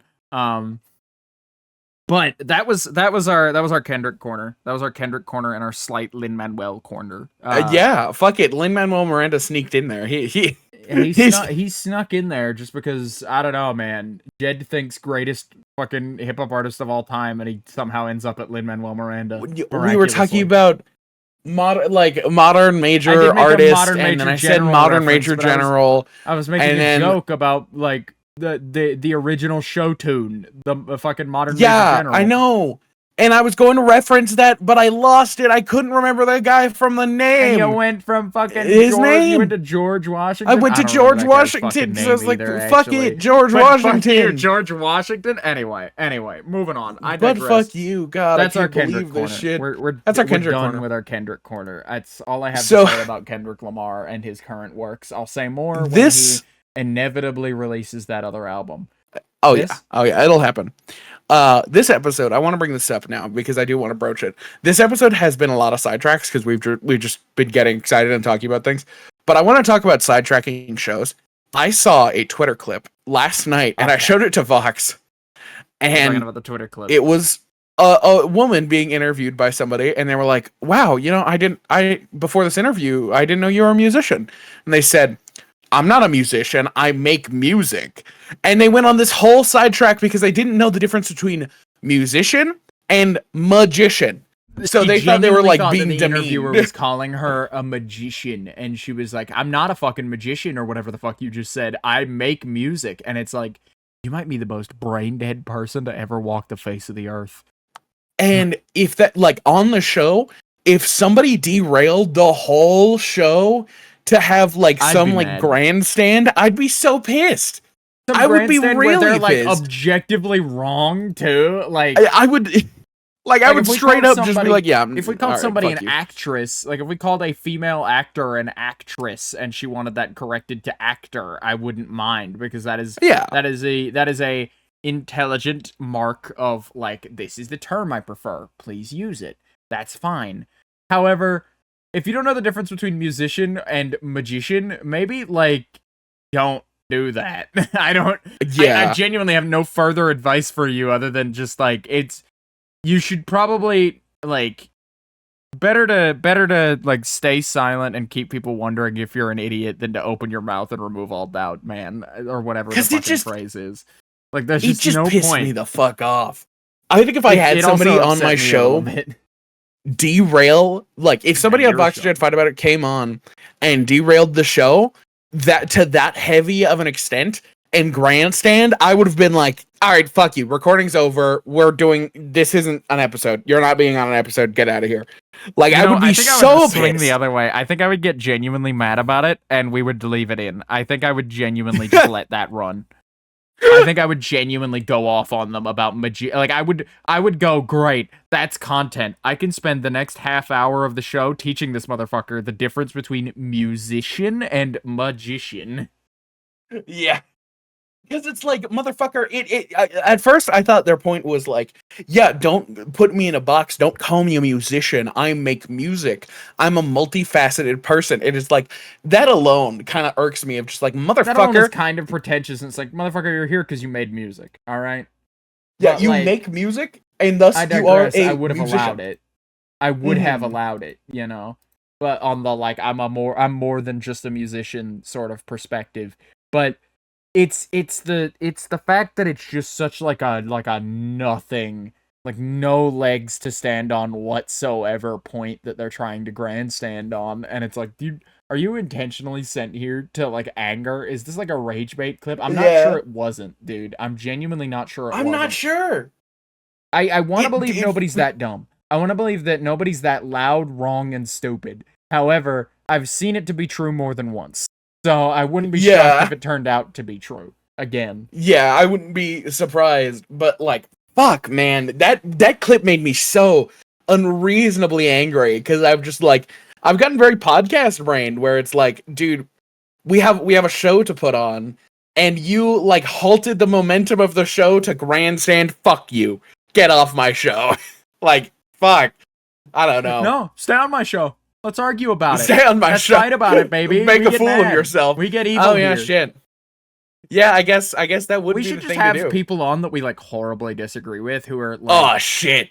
We need to we'd have to like contract them in because then we'd get so many failed recordings of people like rage quitting the show.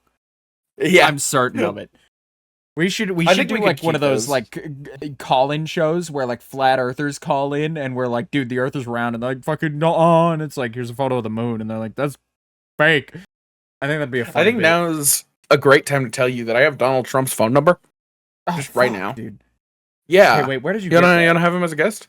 You know. Where did you get it? Yeah? What do you mean, where did I don't have it. Oh. I have this. I thought everybody had it. I have this paper somebody sent me though from like a few days ago. I've got it like here, hold on. I've got it like right here. Yeah, because like 2 years ago he like sent us all a text message. I thought we all had his phone number. It's a log. It's a log? Oh. Okay. And you're on here, and I didn't think much of it when I saw it initially. But it's only like pages off from Funny Donald, and I mean, what is it? There's no easy way to approach this. What were you doing on Epstein Island? Oh, Epstein. He had fruit there. I wanted to eat the apples, and then I left. Fruit. You showed up, got on the beach, ate all the fruit like fucking from Punch Out, and then left. Yep. Exactly. All right. I'll bite. Sure. All right. Tropical fruit's pretty good. Yeah. Fresh off the tree. Why not? Here's I was not on Epstein Island. I was not old enough. If Jed were on those flight logs, it would be for being a victim. A victim. Yeah. Fuck. Jesus. Okay. But no, I thought that would be a funny way to funny direction to take that I have Trump's phone number bit. Man. Let's move on. So Hulu's doing a fun thing. Let's talk about Broke Boys for a minute. Let's have Broke Boy conversations. Black Friday is tomorrow for us and has just passed for the audience. And something about Black Friday that you might know is that deals happen there sometimes. Typically pretty sparingly these days. I could understand that you would be confused by that. But occasionally a deal happens. And I found out just before the show that Hulu, I wrote this on my topics list, but Hulu's doing this thing, and they've done this a lot. I think this is the deepest discount they've offered, though. They're doing a Black Friday deal for 99 cents a month if you buy a year package of ad-free Hulu right now. That's not bad. That's so fucking good, dude. That's $12 for a year of ad-free Hulu. Yeah. Yeah, that's man. So fucking good. And my question is, I mean, I guess I know the answer deep down. But my question is, why aren't more streaming services doing this? Why isn't this a thing that more streaming services offer? I mean, it's definitely because money, but it's like, dude, you could get so many people that way. You could get so many people that way because those auto-renew. And if you're on the annual plan, when a year rolls around, you're going to get charged full fucking price, dude. Hulu is like the everything platform, though. They're like Paramount has their things, and like Netflix has their things and all that. Hulu is like it has fucking anything on here. I find Hulu a little less appealing these days. It's of course it's been a Disney subsidiary the entire time it's existed, just about. And that being said, Disney Plus exists, so most of the Disney content is on Disney Plus.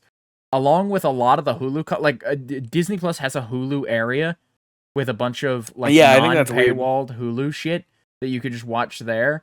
And so it's like, that's the majority of the Hulu catalog right there. There's some stuff on Hulu that's locked on Hulu because of rights issues. So if you wanted to pay for Hulu to get those, I might genuinely take this Black Friday deal for it. Because like that seems worth it to me. 99 cents a month for a year, sure. But if you wanted Hulu, for the stuff that's on Hulu, you're not really getting all that much value out of that, really. You're not...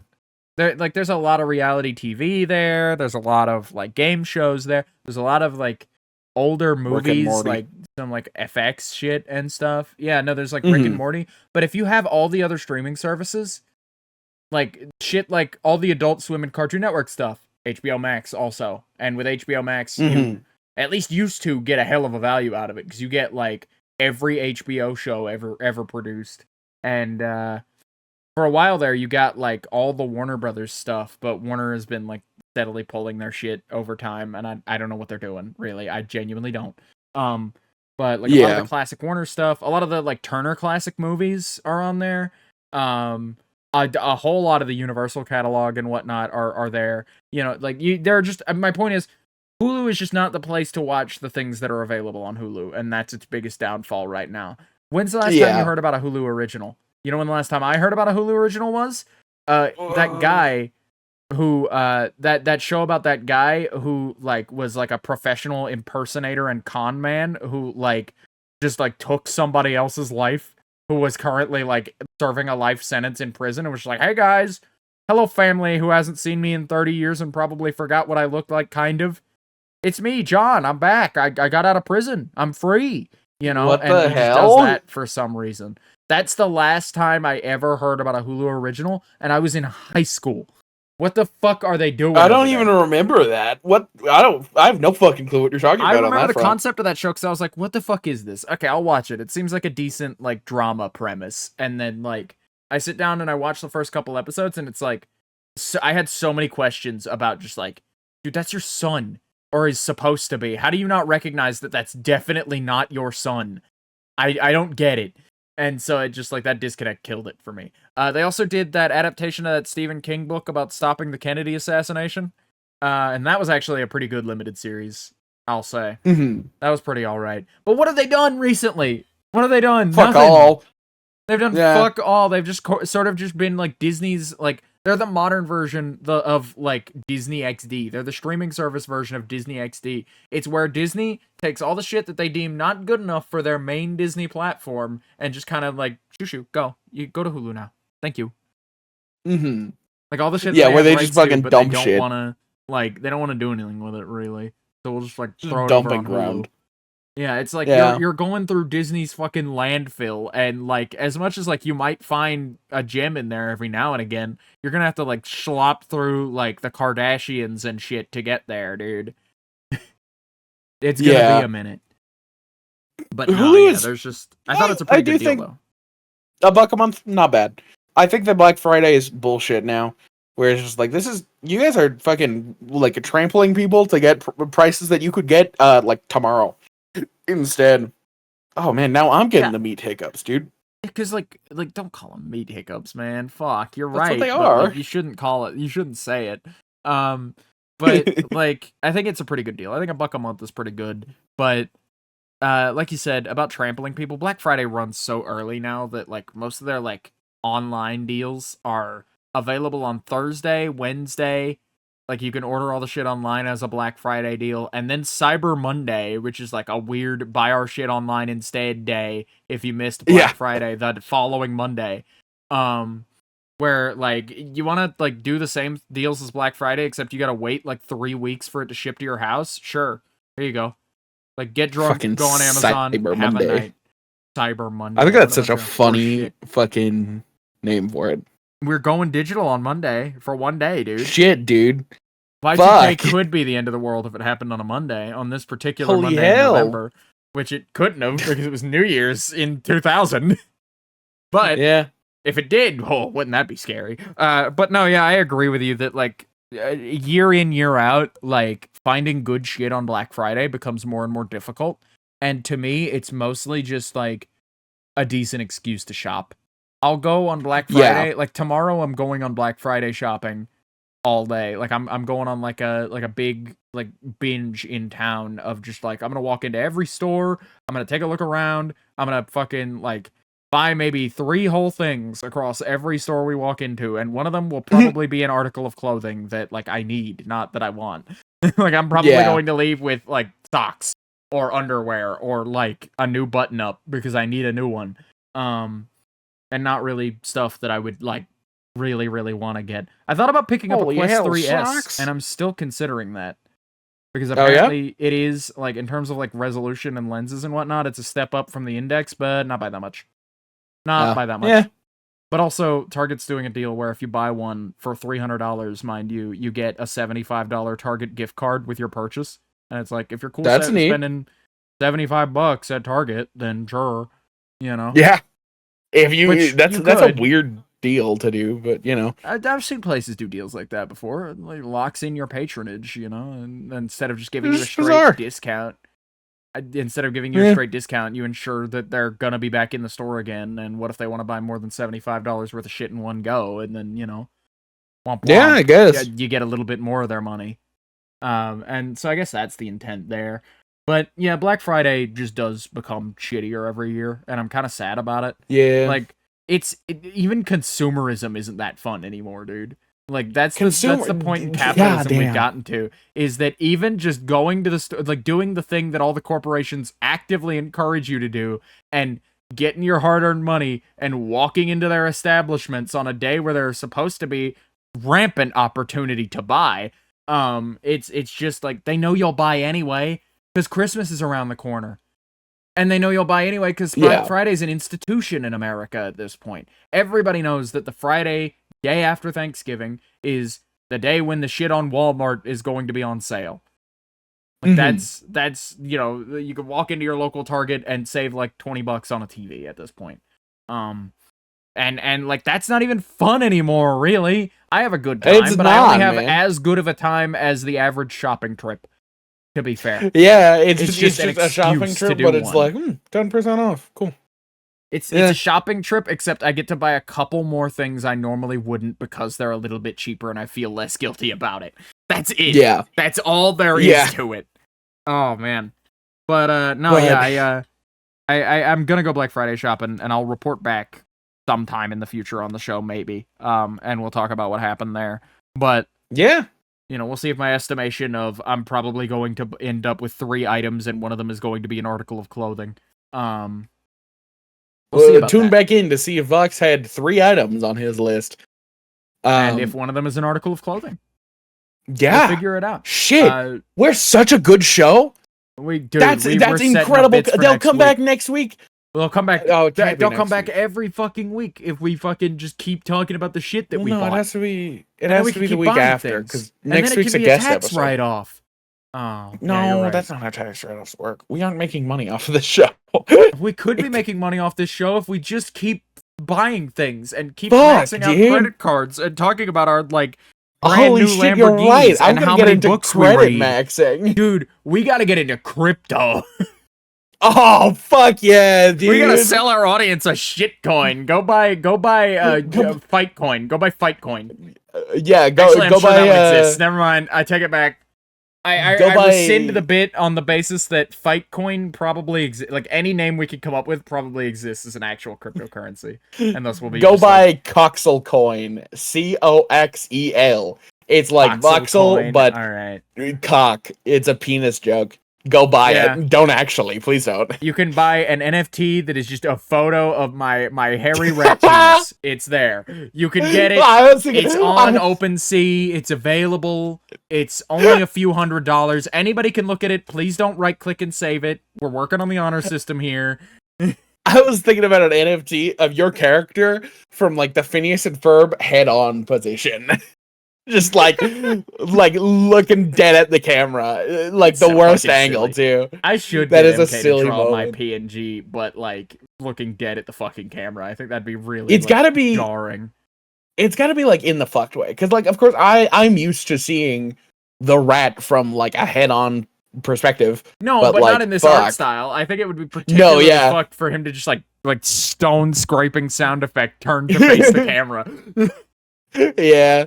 Dude, I love stone scraping sound effect. Hey, it's such a good sound effect. Are we having a stone scraping sound effect segment on the podcast? I like it. Anyway, yeah, now that we've finished talking about all the musical albums that we loved and we thought were great this year, our final like honorable mention goes to stone scraping sound effect. Elephant green screen effect is up there too. Elephant green screen effect is up there too. Yeah. Fuck. Anyway. Speaking of like sounds and noises, I played an episode for the podcast for my mom today, and in the past, Vox and I have been told that we sound alike. Boy. And I've chalked this up to, Vox and I'm an impressionable person in the sense that I pick up mannerisms. Yeah. Yeah, dude.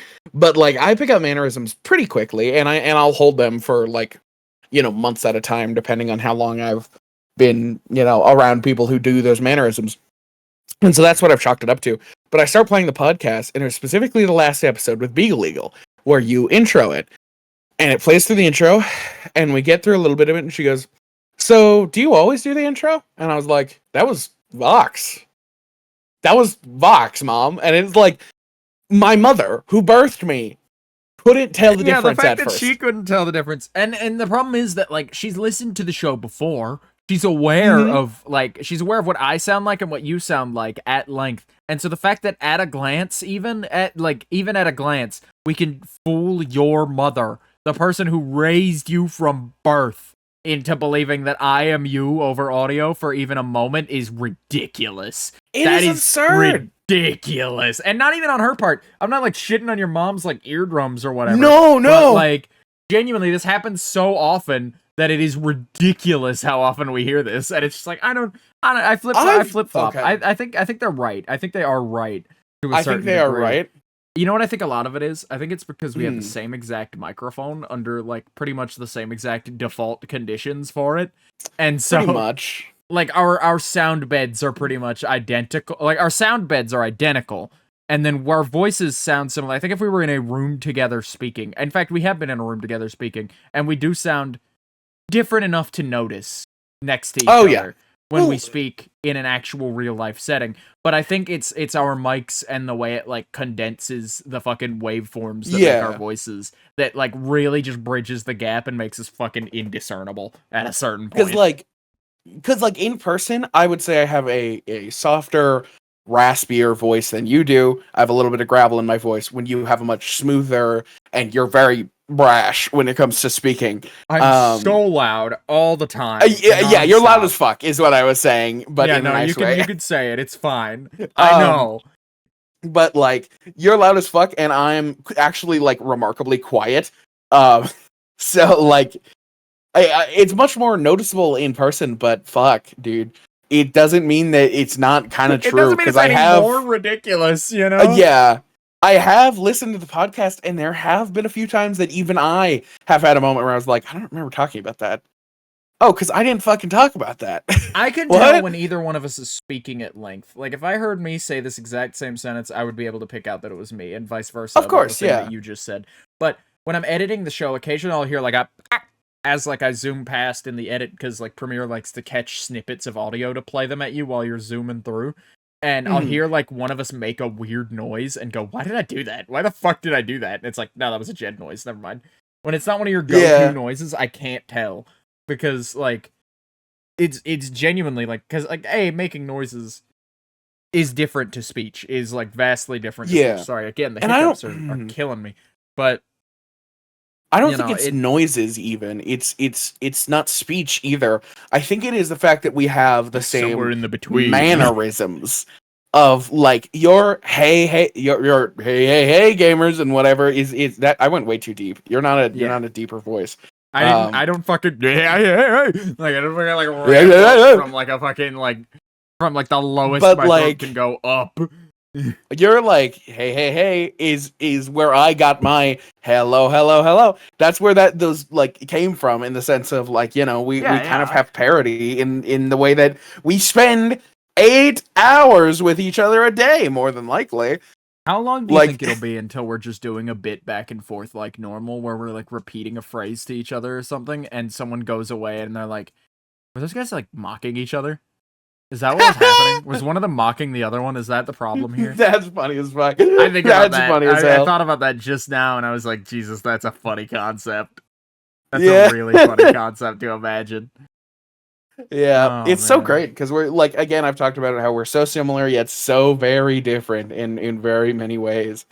But you got anything else you want to pivot to, Bucks?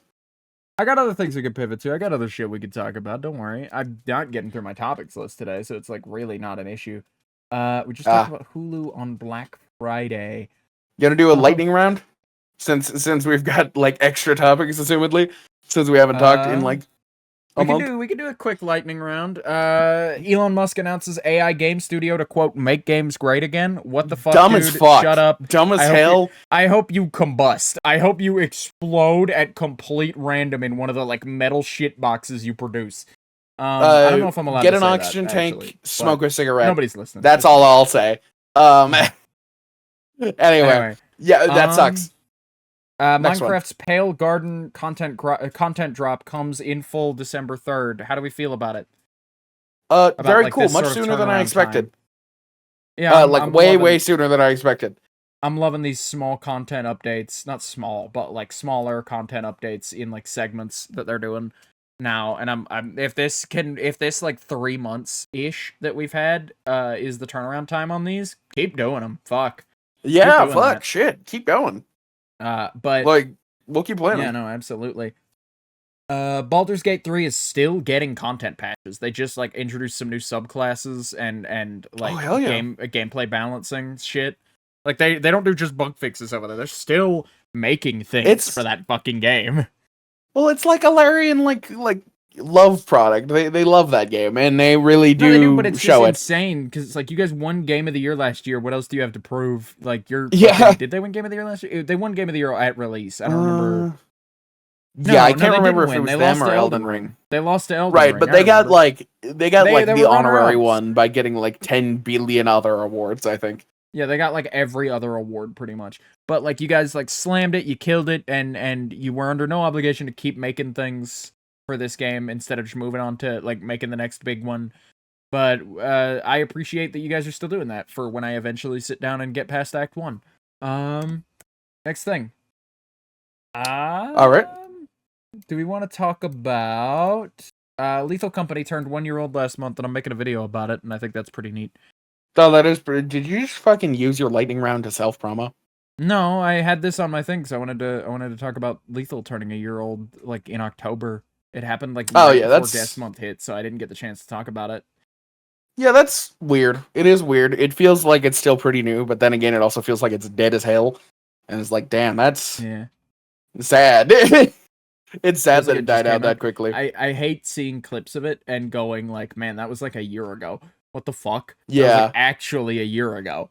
And it's genuinely crazy. But what else do we got? Here's a lengthier topic. Here's something we'll spend a little bit more time on. Game of the Year nominees. Can we talk about the fact that they're letting Ring have a DLC in? Christ. Can we talk about that? I And hate it. lightning We've got round talking we've about got that. I'm mad about it. like we've got a DLC, we've got a remake. Motherfucker, you brought up this point. If your game is a remake and you're getting nominated for the award having the best story of the year, motherfucker, that's not of this year, that's of 2003. Final Dickhead. Fantasy VII came out on the goddamn Dreamcast, PlayStation, and fucking, like, I think those are the only two consoles it released on, think actually. it's the only two, yeah. But it only released on those two consoles, and fucking, what are we doing? What are we doing? That's not Game of the Year material. More importantly, that's not story of the year. Like, haven't they been, like, chapter by chapter re-releasing that? Like, it's okay. I like it when indie projects do that, right? Because that means we're getting consistent content in a time where, you know, an indie team might not be able to produce an entire fucking game all at once. Give us the whole goddamn game and stop drip feeding us, all right? Would you? You know, it's ridiculous. I'm not even into Final Fantasy, so I don't really, like, care. But, like, it just, like, it pisses me off. It's like, this is, like, the 8th year in a row I'm hearing about Final Fantasy VII Rebirth, because they just are releasing 30-minute demos of the game every now and again that, like, happen to follow in sequence with each other, to the people who paid, like, $60 for the last one and will pay another $60 for this one. And, like, this shit Dumb sucks. as hell. And Silent Hill 2 being nominated for, like, 1 billion awards. It wasn't a Game of the Year nomination, to my knowledge, but, like, it was something. Balatro deserves this. I think we should all vote for Balatro. I think it deserves it, but it was kind of like, dude, we got an indie card game on the Game of the Year. This year must have sucked for video games. But it like, not that Balatro's awful, but like any other year, this is not Game of the Year material.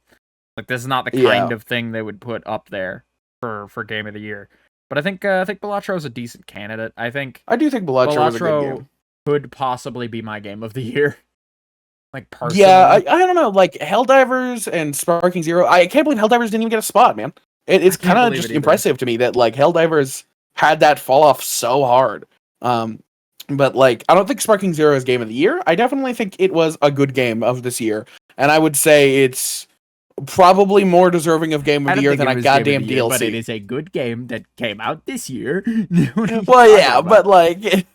Well, no, I just mean that, like, I think that Sparking Zero deserves it more than a DLC. I think the fucking Banana game deserves Game of the Year more than Sparking Zero if the Banana game came out this year. It didn't even come out this year. But no, yeah, I get what you're saying of just, like, any new release. Oh, shit, it did come out this year! Did it? It couldn't have. It's like a couple years old. I think so. No, it's a few years old. No, it came out this year. Fucked. But, like, any new video game release absolutely deserves it over a DLC or a remake. Absolutely every single day of the week. I just don't know why we don't have, like, best revisit category or something. Or even a best remakes category and a best DLCs category. The fact that there's no best DLC or, like, best expansion, I don't know, man. Because, like, games get expansion every year. Maybe there's just not quite enough to fill a category. I have no idea. Like, I can't think of that many DLCs that came out this year that were very good. But like good enough to be like, this deserves an award, you know? Yeah, I think we got the that God of War DLC that was good. I think that would be deserving of an award. There are enough DLCs that you could pick out to do this shit. It bugs the shit out of me, dude. Give Banana Game of the Year. That's my stance. If it were some random games DLC, it still would have gotten flack. I think it got a special amount of flack because it's a FromSoft game, and, like, let's not play around here. The Game Awards plays favorites with what it chooses. Like, the Academy at the Game Awards nominates their favorites in a lot of cases, and they're big FromSoft fans over there. Just like they're big Kojima fans over there. And I genuinely believe that a FromSoft game and a Kojima game were the only things that could possibly get them to ever break the like, no DLCs, no remasters thing. But they've already broken their no remasters thing years ago. I don't remember for what exactly started that. But we've kind of let it slide. But, like, putting a fucking DLC up there, that's not even a whole video game. Yeah. You're setting the standard that, like, you don't even have to be a complete video game to win Game of the Year, necessarily. Yeah, Hey, also, Game of the Year twice in a row is bullshit. You cannot have Elden Ring. I don't give a shit if it has a fucking thing on the end of it. I don't care if it's Elden Ring, the fucking cock sequel.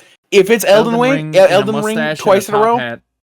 I that's dumb. That's dumb as hell. Why would you give Game of the Year to two, like, the same game twice in a row? It runs on the same motherfucking executable. Yeah, I never played the DLC.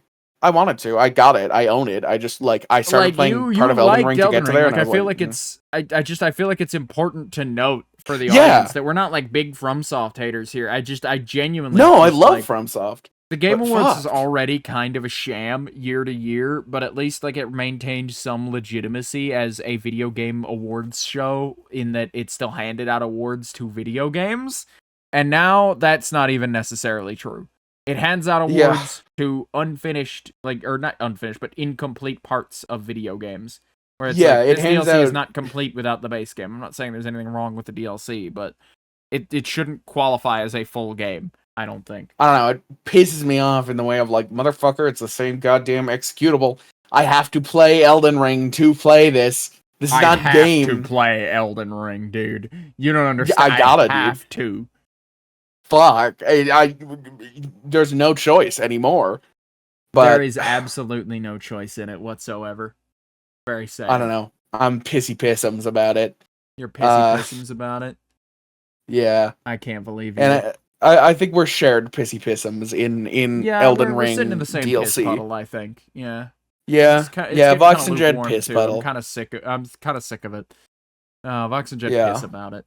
What else do we have here? Can we knock something else off before we finish? Do we think we could do one more chance? Jacksepticeye has autism.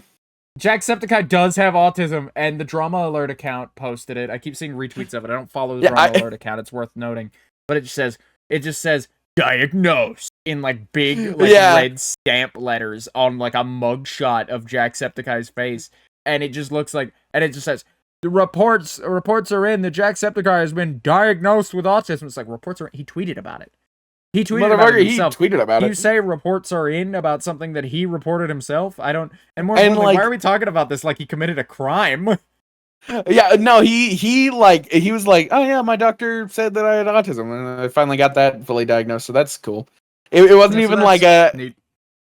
Yeah, by the way, I saw this literally like 2 seconds ago. I had gotten a notification on my phone for Twitter, and it opened Twitter, and it just showed me that, and I was like, that's a topic. Fuck it, sure. If you ever needed any sort of, like, confirmation that, like, this show is a waste of both our time and yours, bada bing, bada boom. Jed's on his phone during the show looking for topics. No, like, actively. You're looking for topics. I got a motherfucking notification, you dick. I got a notification. I haven't picked up my phone once all recording. I just picked up my phone to check what time it was, but that's it. That's the longest I picked up my phone all recording. I'm certain you've picked up your phone for something in another recording. No. Not in the past 2 hours. My husband could confirm when we get done not in the past 2 hours. I mean on the show at some point. On the show at some point? Yeah, I've picked up my phone once. I picked up my phone once when you were talking... Whenever you talk a subject with the guests that I'm not particularly involved in, can't, like... I'll sit in for the first 10 minutes of discussion, and if I don't have anything then, I'll sort of, like, listen and then look at Twitter real quick to see if I can buff my topics list, or see if I can think of any questions. That's it, though. Yeah. Like I say, I got a notification. That was one of 2 whole times. Why is your phone not on silent? Why are you not on Do Not Disturb? It's just in my pocket, so I felt it vibrate. I felt it vibrate. I felt it vibrate. I felt it vibrate. All right, let's end the show. Let's get out of here. Yeah. All right. Do the outro. Come on, Vox. So, if you enjoyed this episode of Fight About It, which I hope you did, you can find more episodes of Fight About It either on YouTube or on Spotify, wherever you prefer to listen to things, as Vox and Jed Fight About It. If you're on one platform and want to go to the other, go ahead and hop over. Go check it out. We're on both of those platforms. We might be on more platforms pretty soon. We're getting some social medias figured out. So we're going to have some Fight About It socials to talk about. Probably somewhere close to the new year.